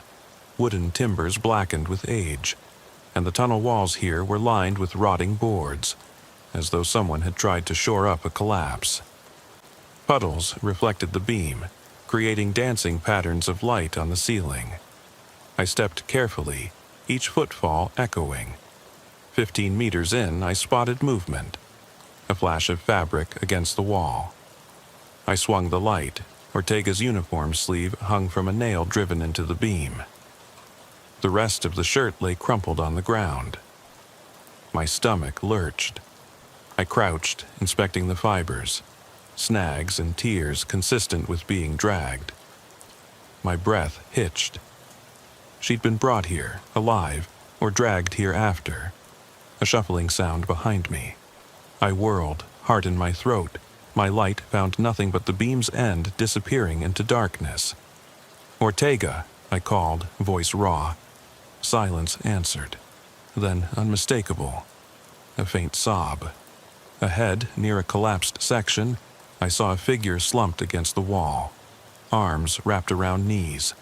I sprinted forward. "Sarah!" I shouted, dropping to one knee beside her. Her head lolled forward, hair matted with mud and streaked with blood. I shook her shoulder. "Officer Ortega, it's Belle. Can you hear me?" She blinked, eyes unfocused. "Help him," she whispered, voice barely audible. "He's waiting." I pressed my radio. "Mayday. Officer down. Need medics at secondary shaft now." I ripped off my own jacket and used it to staunch the bleeding at her temple. Her breathing was shallow. I tore a strip and pressed it to her wound. She winced. "He's behind the wall," she gasped. "In the cracks." I shone my light on the wall behind her, ancient concrete scarred with dozens of small holes, each about the size of a fist. From one hole came a faint scratching, like fingernails dragging across stone. I aimed my beam at the spot, the hole's edges pulsed with shadow. "Don't go," Ortega croaked. "He'll follow." Her hand shot out, grasping my arm. Her grip was ice cold. The flashlight trembled in my other hand. I swallowed hard. "Sarah, stay with me. Medics are 2 minutes out." I scanned the wall. The holes formed a pattern, an arrow pointing downward toward a dark crevice beneath the floorboards. I pried at a loose board with my knife. It lifted easily, revealing a cavity beneath, just big enough for a person to crawl. The smell wafting up was fetid. Earth, rot, something older, decay. I peered inside. The beam caught a pale, twisted figure curled within, rocking slowly. It raised its head. Eyes, hollow black, met mine. Its lips parted in a smile that wasn't human. I staggered back, heart hammering. The figure whispered, "You came." Its voice was a chorus of echoes. The beam flickered. I heard a click. I glanced down to see my shotgun's safety had slipped off. I raised the muzzle reflexively.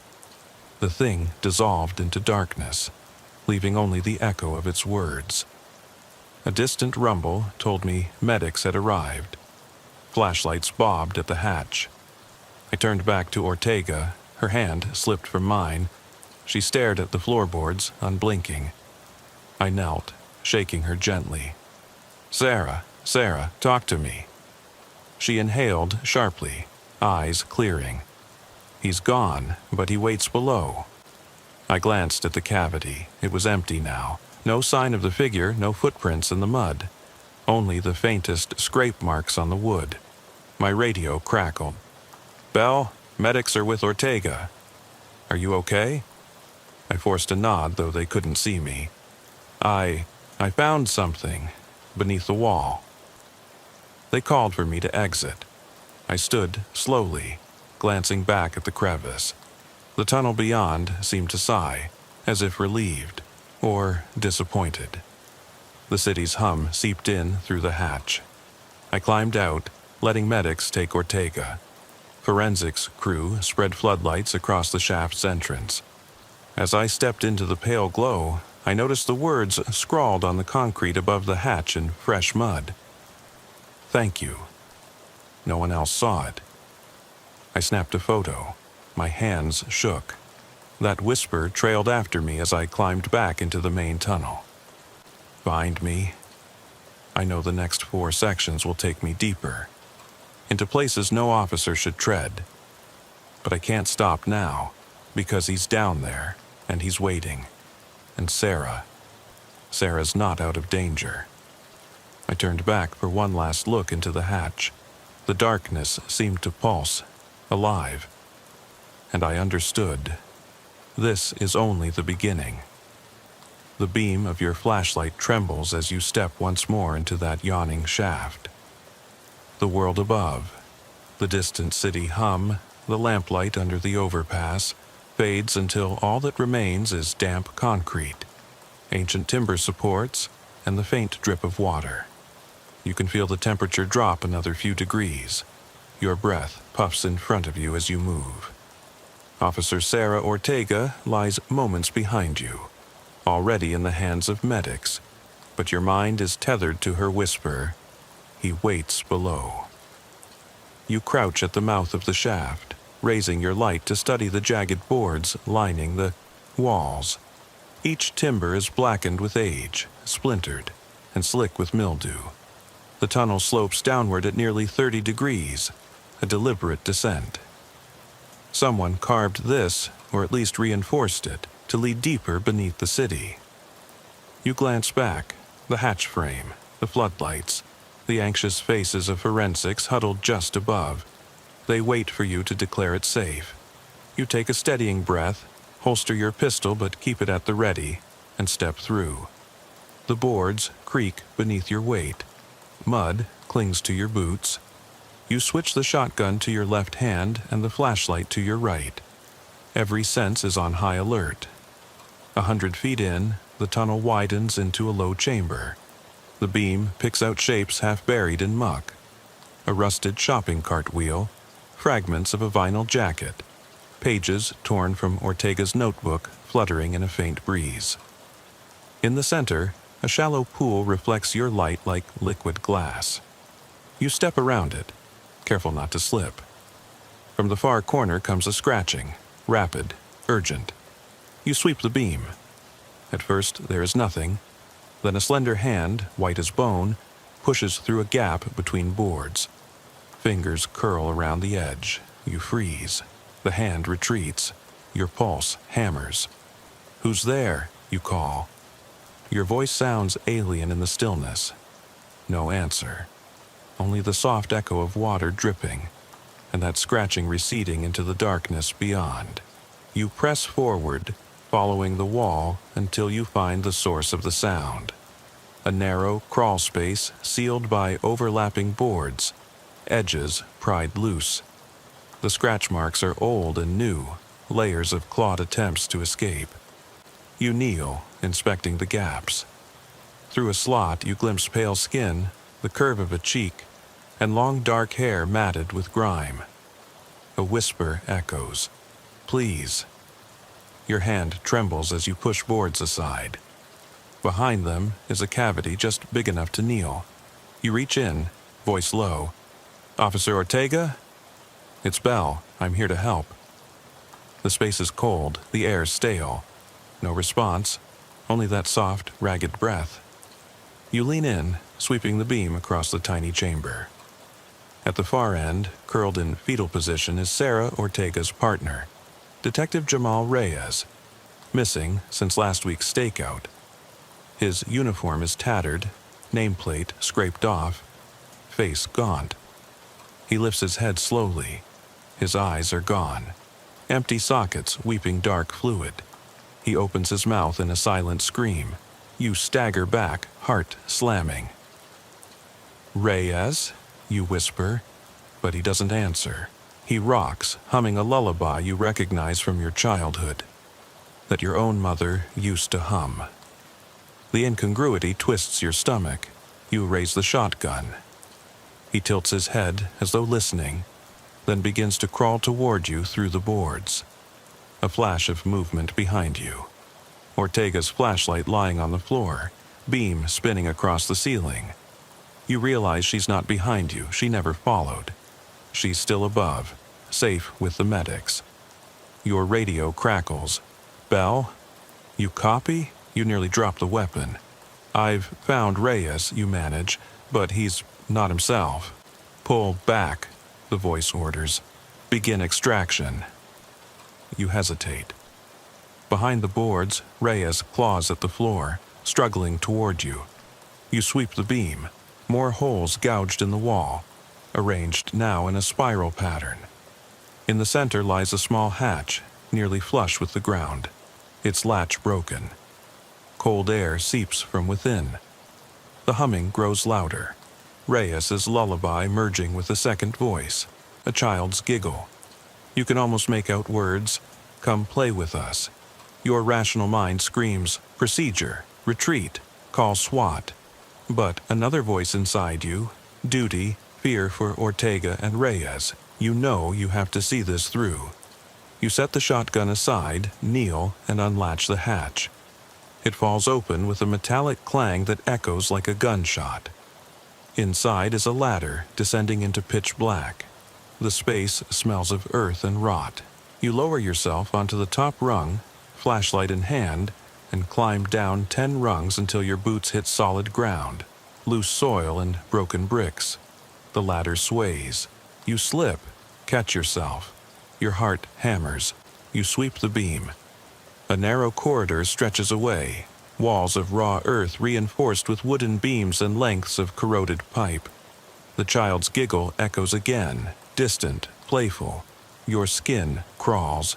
You advance, every step crunching soil and debris.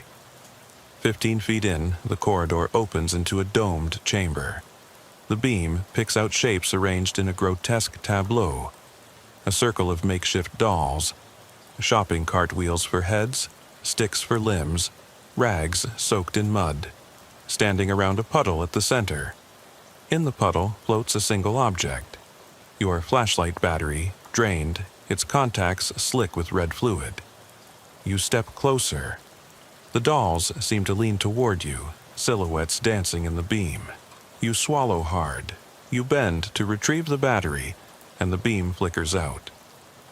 Darkness envelops you. You fumble, heart pounding. Then the beam sputters back on. You shine it around.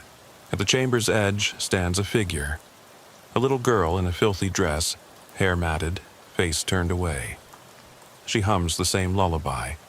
She tilts her head, revealing those hollow eye sockets. Empty, but for darkness.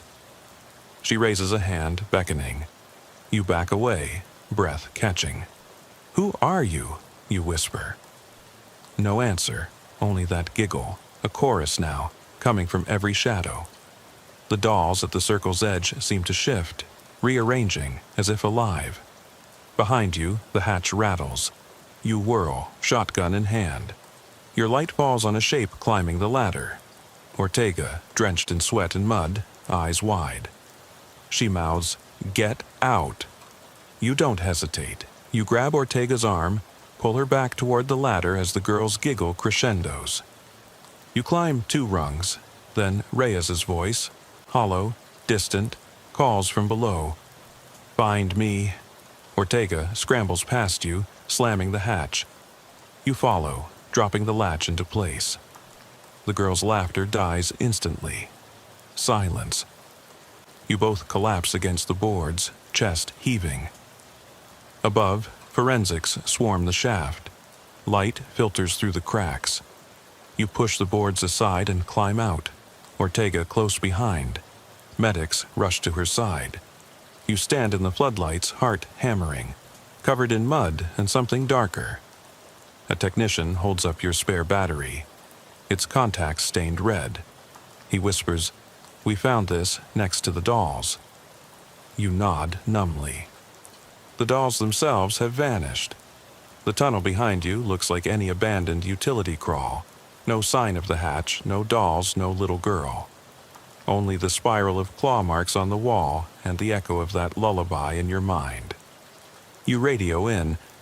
"Bell, scene secure. We need a full structural sweep. This area is compromised." As you speak, you glance back toward the overpass. The city lights shimmer. You feel, rather than hear, the whisper brush your ear. "Thank you. Now find me." Below, in the silent earth, something stirs. The beam from your flashlight slices through the darkness as you and Ortega emerge onto the damp gravel beneath the overpass. Above you, the concrete pillars loom like silent sentinels, their surfaces scarred with graffiti. Some of it fresh, some of it months old.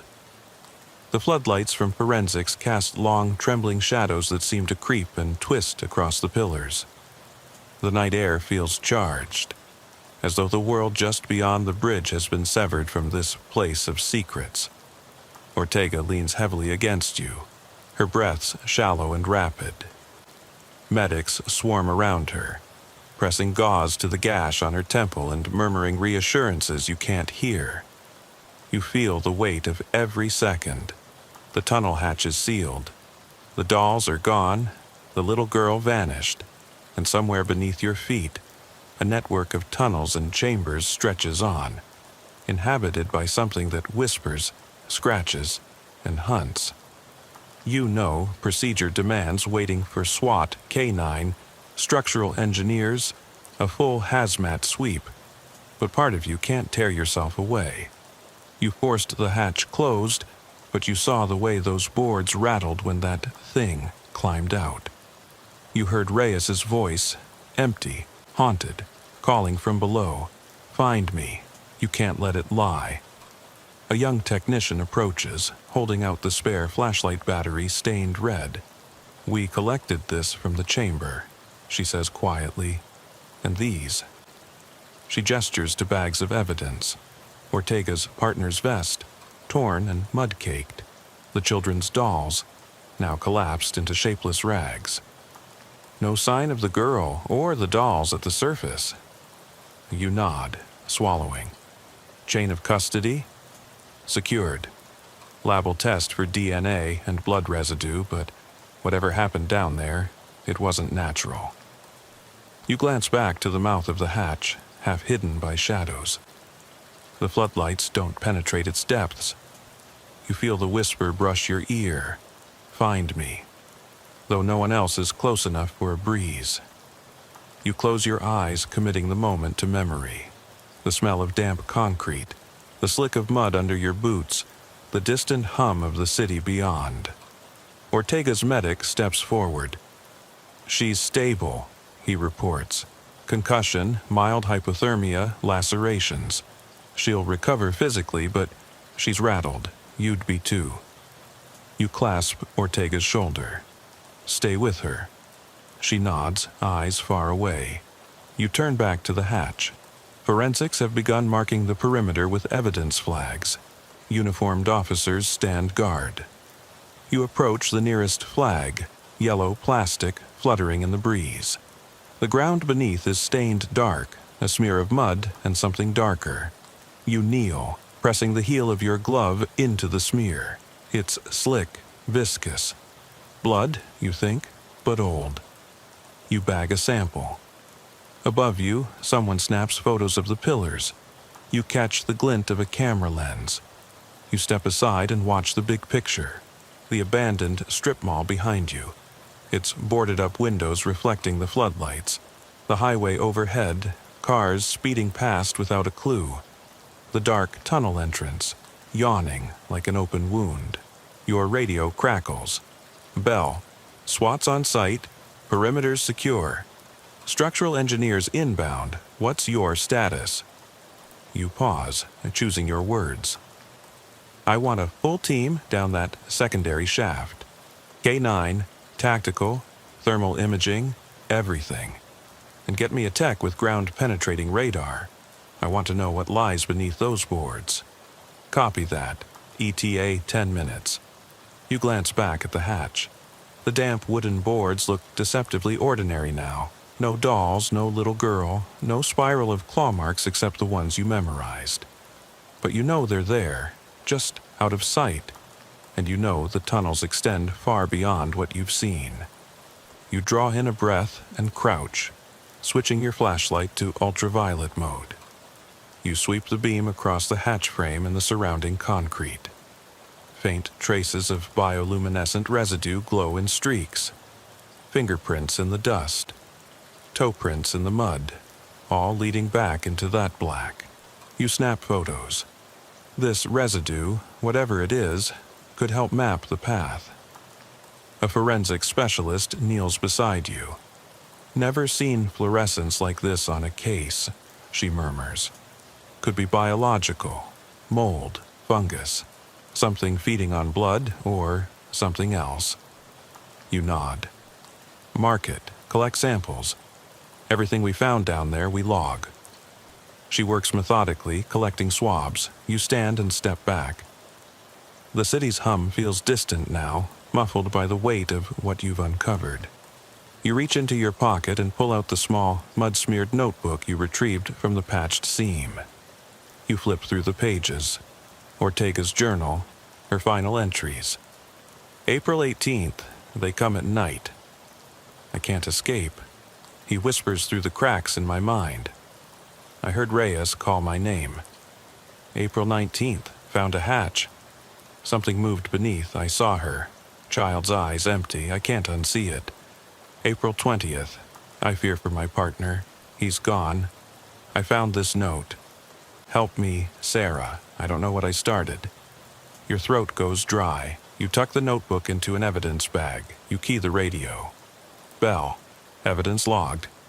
Procedural. But I need to go back in, personally. I need to map that chamber. I need to know who or what is down there.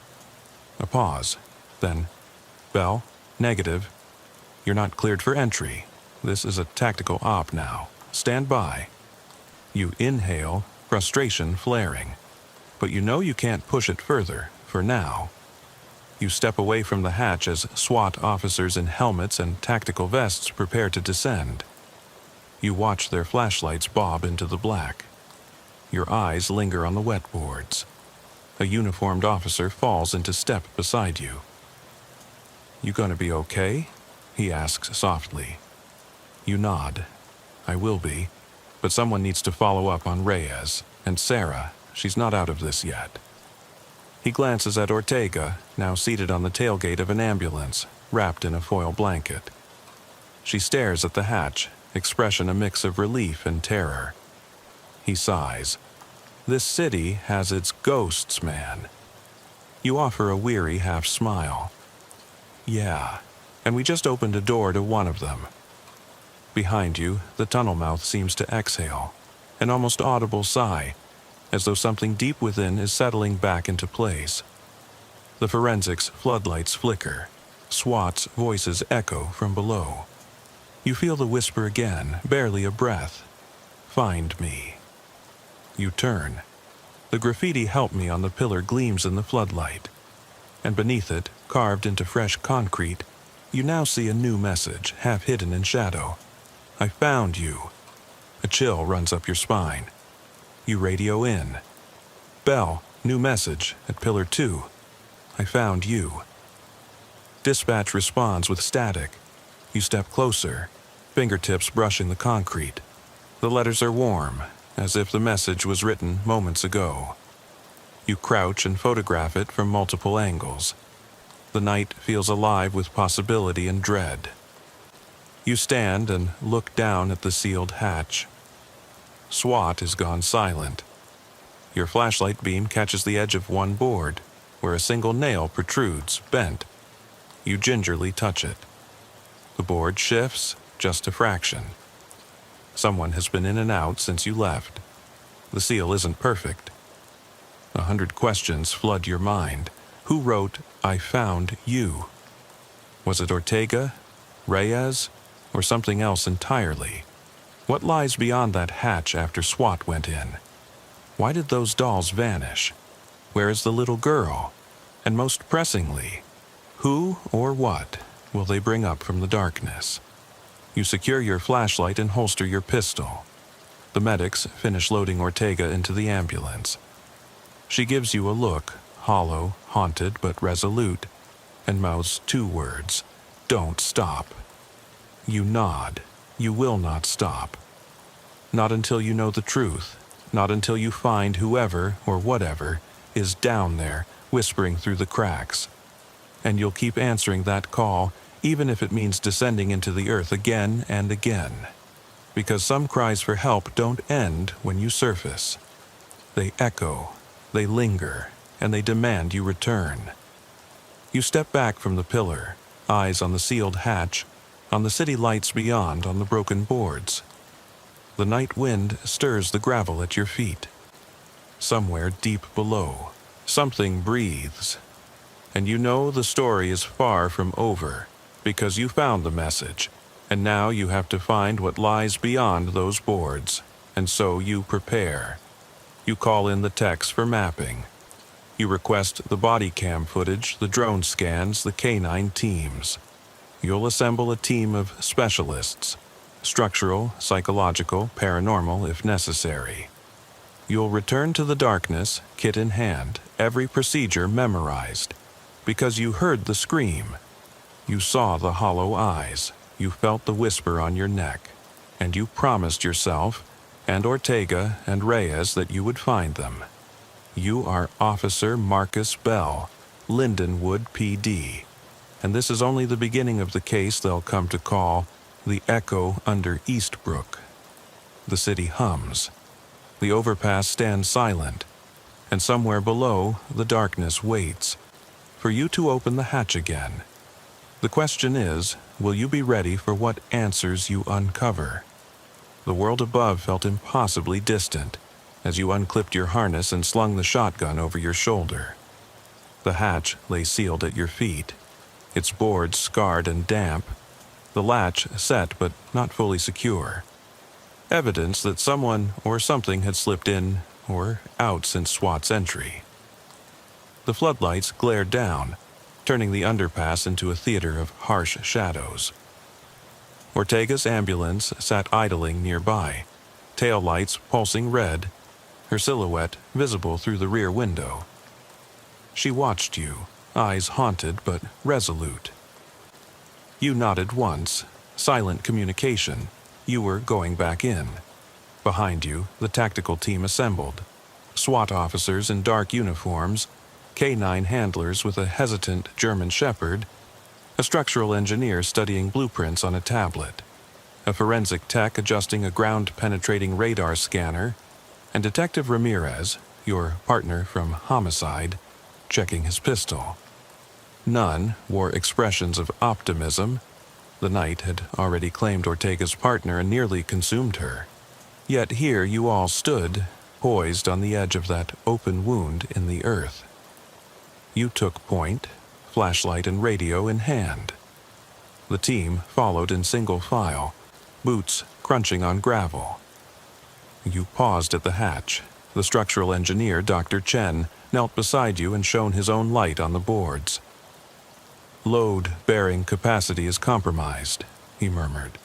"These timbers are old, rotten in places. We risk collapse if too many go down at once." You exchanged a look with him. "Understood. We'll proceed one at a time."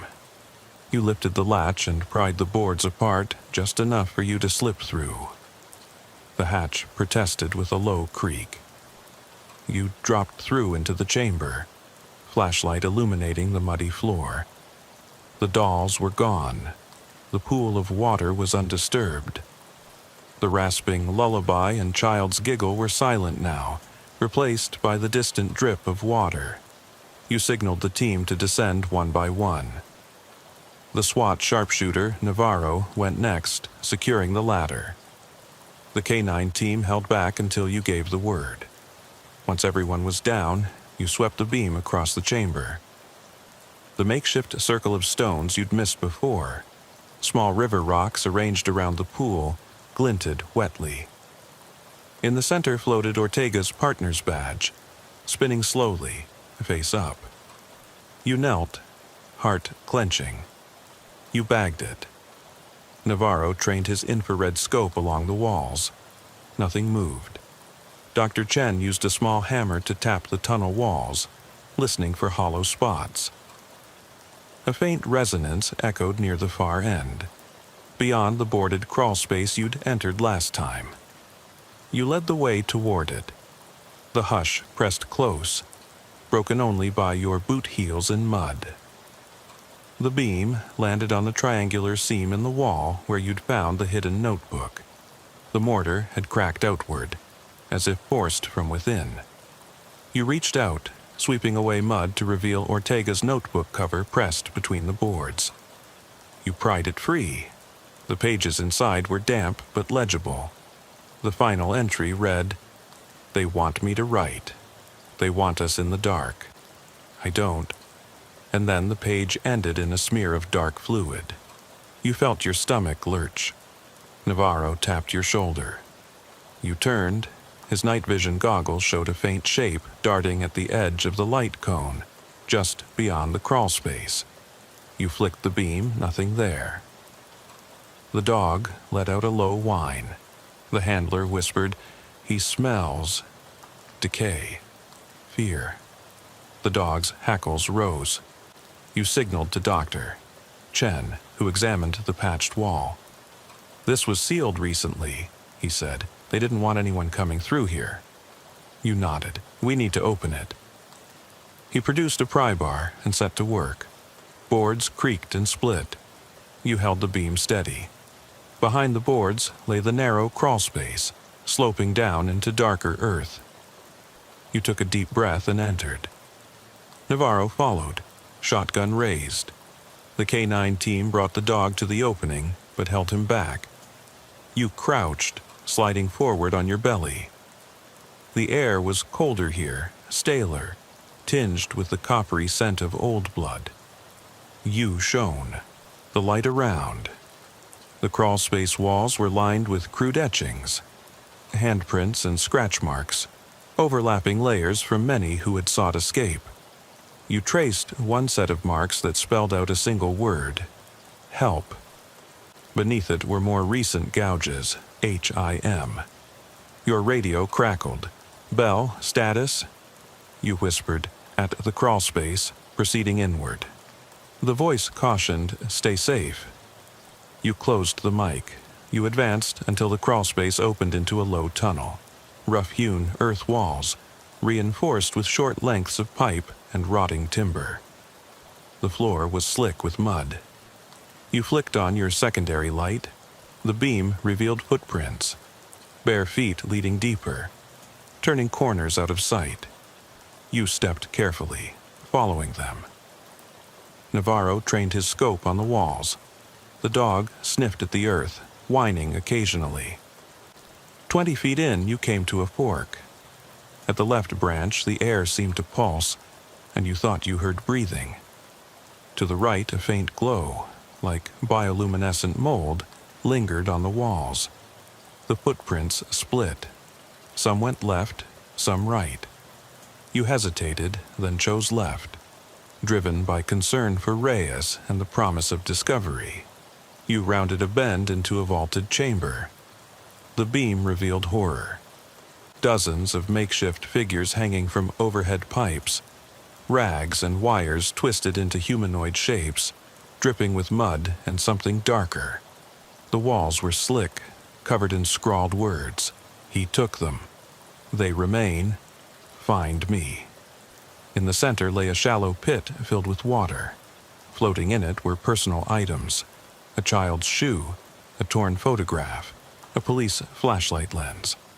You recognized Ortega's journal pages drifting in the water. Your throat tightened. Navarro leveled his shotgun. "Jesus," he muttered. You swallowed. "Document everything," you whispered. You knelt, photographing the tableau. The canine handler edged forward, dog at heel. The dog sniffed the water, then recoiled, hackles raised, teeth bared. It whimpered, then bolted back to the tunnel mouth, scratching to escape.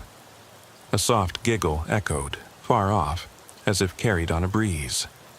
You spun, flashlight beam dancing over the hanging figures. They swayed slightly, though there was no breeze. You felt eyes on you. You called out, voice echoing, "Who's here?" No answer, only that laugh, distant and hollow. Then, from the darkness beyond the pit, came a shuffle. You and Navarro backed up as a figure emerged. Detective Reyes, uniform tattered, eyes hollow voids. But he moved jerkily, unnaturally, limbs at odd angles, head cocked. He held something in his hand. A small rag doll, filthy and wet. He extended it toward you. "Find me," he rasped, voice layered with echoes of others. The doll's stitched face seemed to grin. You swallowed. "Reyes, we're here to help." He tilted his head as if confused. Then he dropped the doll and lurched forward, disappearing into a side tunnel. The giggle swelled, now all around you. You turned, heart hammering. The scribbles on the walls pulsed with an otherworldly glow. Navarro shouted, "Sergeant, we need to leave, now!" But you shook your head. "Not yet." You pocketed the doll. "We're too close." You and Navarro pursued Reyes into the side tunnel. The corridor narrowed, walls damp, closing in. The footprints glowed faintly under your beam. You followed them until you reached a dead end, a solid wall of earth patched with timbers. In the center was a niche, just large enough for a person to stand. Within it lay Reyes's partner's badge, Ortega's journal, and the doll's counterpart, another rag figure. Around them, scrawled in the mud, "Together." Your breath caught. You stepped closer. The ground beneath the niche was soft. You knelt and pressed your palm. The mud gave way, revealing a metal ring embedded in concrete. You heaved on it. It lifted with a groan, uncovering a narrow shaft descending into blackness. Navarro trained his shotgun on the opening. "That's it," he murmured. "That's where he's hiding." You peered down. The shaft was barely wide enough to lower a person on a rope. The air rising from it was fetid and cold. You radioed up. "Bell, secondary shaft found in lower chamber. Coordinates coming." You heard the dispatcher relay instructions. Engineers began rigging a rope and pulley system above. You turned back to the niche. The twin dolls lay side by side, their stitched faces cracked with mud. You picked them both up. They were warm, as if recently held. You felt a tremor run through you. You looked at Navarro. "Ready?" He nodded.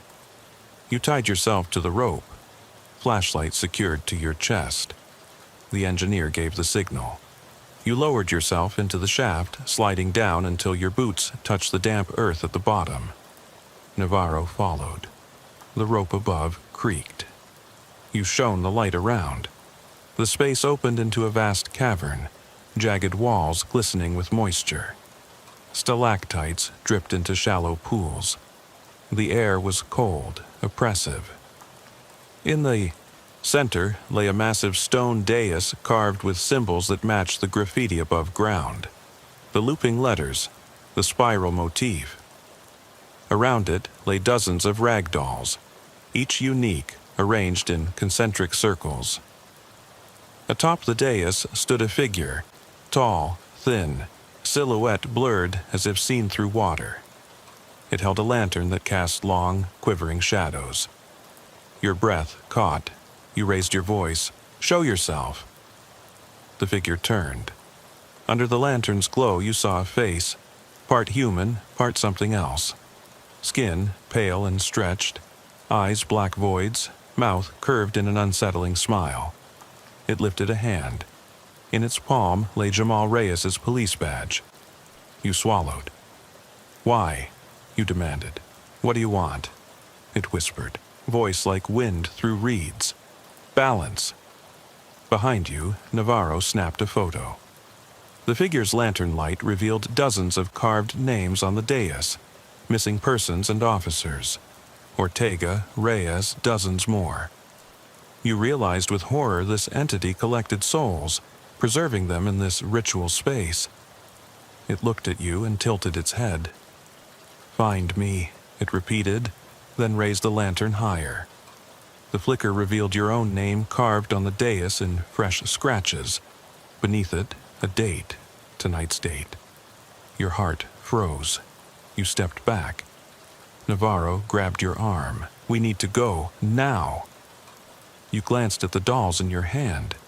Each represented someone lost, Reyes, Ortega, others. The entity's lantern light danced across them. You understood, if you left, It would claim you next. If you stayed, you might save those souls. You looked up at the figure. It whispered one final time. Choose. You drew your flashlight and shotgun. We choose to end this, you said. You turned to Navarro. Burn it all down. Navarro hesitated. Sergeant. You nodded. We have no choice. He raised the shotgun. You fired at the lantern. The beam shattered the glass, extinguishing the light. Darkness engulfed the cavern. You felt a wind as if the space exhaled in anger. The dolls at your feet rustled, then collapsed into rag heaps. The dais cracked, fissures racing outward. The earth trembled. You shouted, "Climb!" Navarro grabbed the rope. You both ascended as the cavern roared behind you, stone grinding, wood splintering.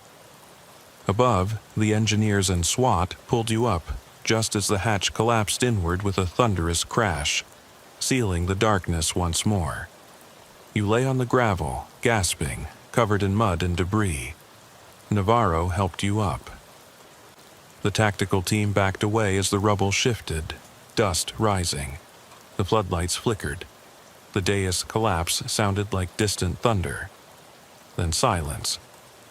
Ortega stepped forward, cradling the rag dolls. She whispered, "Did you get them all?" You nodded, voice raw. "We got them."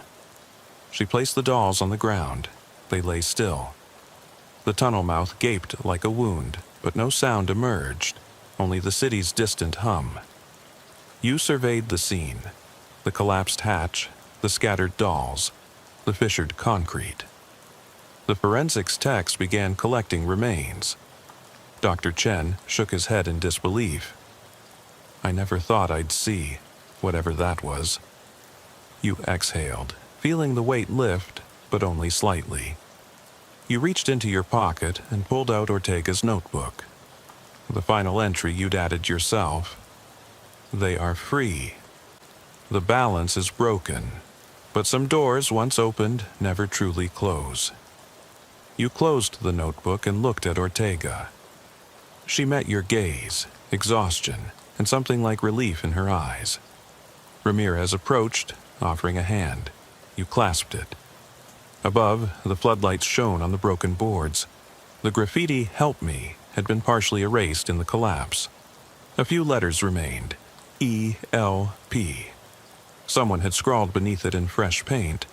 "Thanks." You frowned. The message was ambiguous. Were you thanked or warned? You stepped closer. The chipped paint revealed another word faintly inscribed beneath, U.S. The full original message had read H-E-L-P-U-S. Now only E-L-P-U-S remained. The missing H and S lay buried in the rubble. You turned away, heart heavy. The overpass loomed, indifferent. The city lights glittered beyond. You whispered to the night, "We heard you."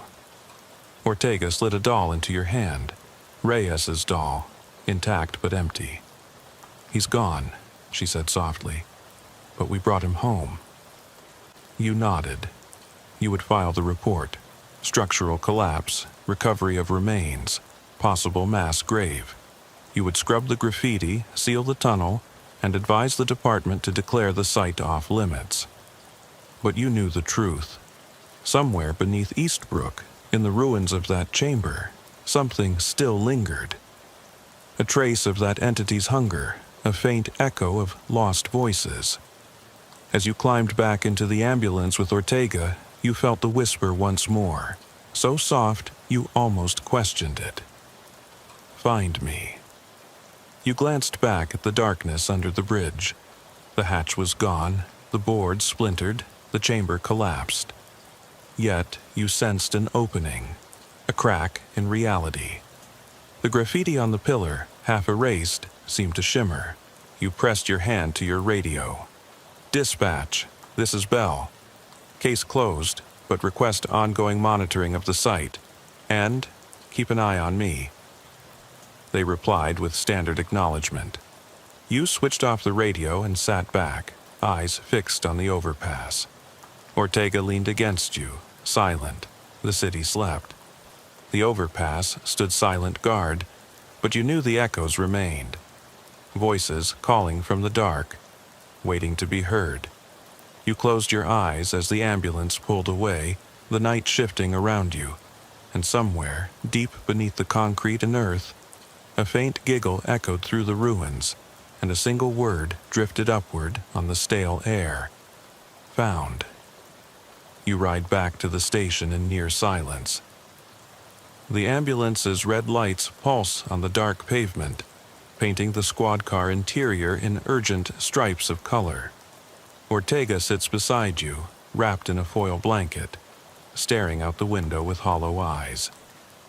You keep your hand on her shoulder, steady, reassuring, though inside your mind still races with images of that subterranean chamber.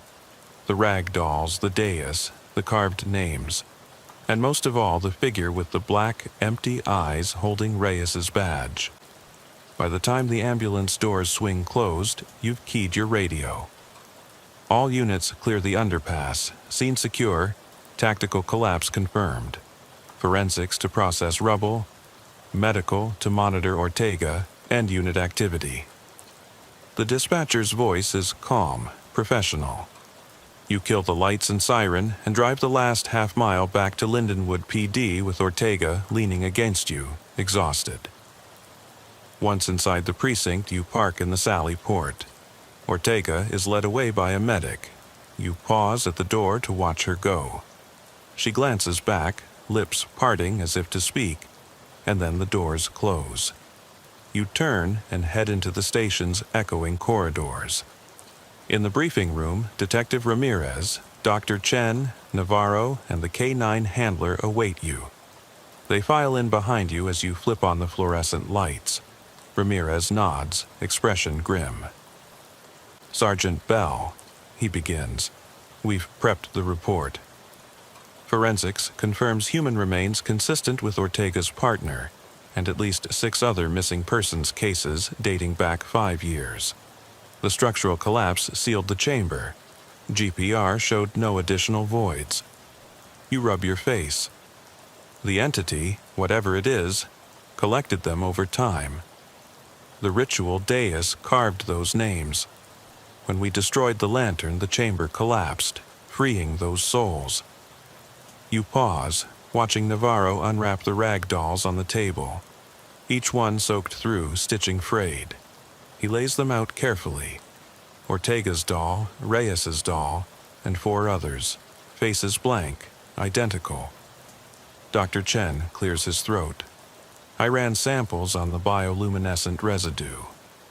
It's not mold or fungus, it's some phosphorescent mineral, possibly introduced by an external source. The fluorescence matched traces on the tunnel walls up to the hatch and on the pillar graffiti. He taps his tablet, bringing up images. Glowing streaks mapping a path from the overpass down into the earth. He continues, we suspect the entity created the tunnels, reinforcing them with scavenged materials to form a labyrinth beneath the city. Ramirez frowns. That labyrinth could extend for blocks under Eastbrook. If it reopened elsewhere, we could have further collapses. And worse, missing officers or civilians. You lean forward, voice low. We need to seal it permanently, demolish the hatch area, fill the shafts with concrete, and guard the site 24/7 for at least a month. Ramirez nods. I'll draft the request. Silence hangs for a moment, until Navarro clears his throat. Sergeant, what about the dolls? They vanished after the collapse? He gestures to the ones on the table, now only 4. We recovered 4. 2 went missing in the rubble. Your stomach twists. Which names correspond? You consult the recovered journal pages pinned to a whiteboard. The entries listing dates and names. Ortega, Reyes, then 2 more. Maria Nayen, transient missing 3 years ago, and a local teenager, Derek Marsh, vanished near that bridge last fall. The missing 2 dolls must represent yet unrecovered souls. Ramirez glances at you. so 2 remain unaccounted for. You nod. And those 2, they may still be down there, or wandering the tunnels. You feel the weight of responsibility settle on your shoulders. You are the one who answered the scream, who opened the hatch, who destroyed the ritual. Now, you must ensure no one else falls prey. Later, back in your office, you close the door and sit at your desk. The clutter of case files, notebooks, and a half-empty coffee cup surrounds you. You pull out Ortega's notebook one last time. The final entry reads, April 20th, we broke the circle. They're free. But some doors, once opened, never close. I hear the whisper in my dreams.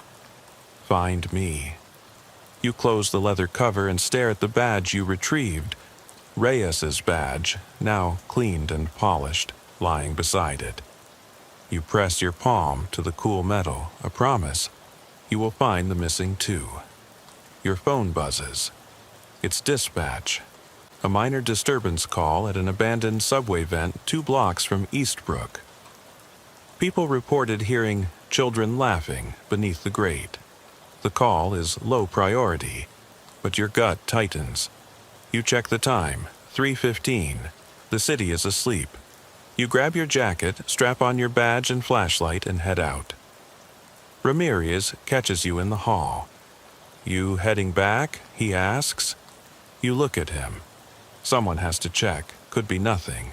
But if it's them, you nod toward the tunnel hatch in your mind. I'll be damned if I leave it to someone else. He nods. I'm with you.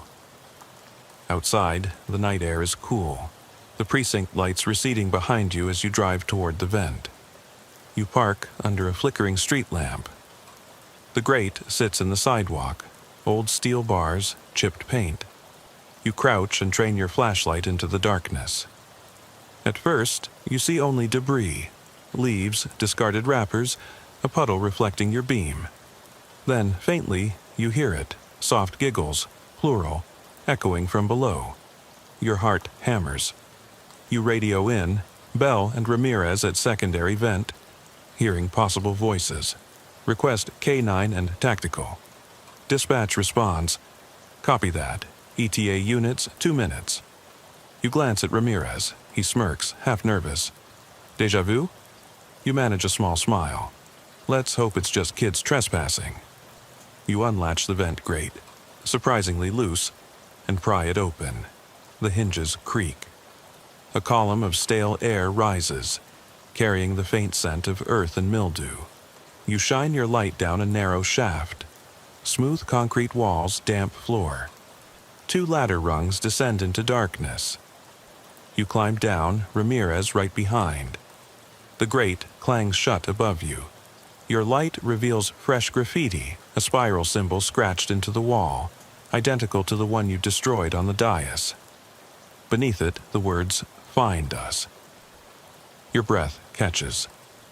Ramirez's beam picks up 3 small rag dolls sitting on a ledge, one in the shape of a child, one like Ortega's, one new to you.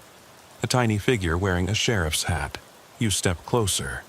The dolls are soaked, stitching frayed, eyes black holes of cloth. Each sits upright as if waiting. You kneel and pick up the sheriff hat doll. You turn it over. Inside, the hat is carved a name, Bell. Your name. Ramirez's voice is barely a whisper. They want you. You swallow. The doll's cloth body is warm to the touch. You glance at the spiral scar on the wall. It pulses faintly under your flashlight as if alive. The whisper brushes your ear. Find us. You stand, heart pounding. Ramirez shines his infrared. No heat signatures beyond you 2, but that spiral glows. You feel the boardwalk of nightmares opening beneath the city once more. You look at Ramirez. We're not done. He nods, raising his shotgun. Let's go. You pocket the doll. As you step deeper into the vent, the grate above clicks. The latch resealed itself. You shine your light ahead. The tunnel stretches on, sloping downward, beckoning. Some doors, once opened, never close. And now you carry their summons in your hand, a doll bearing your name.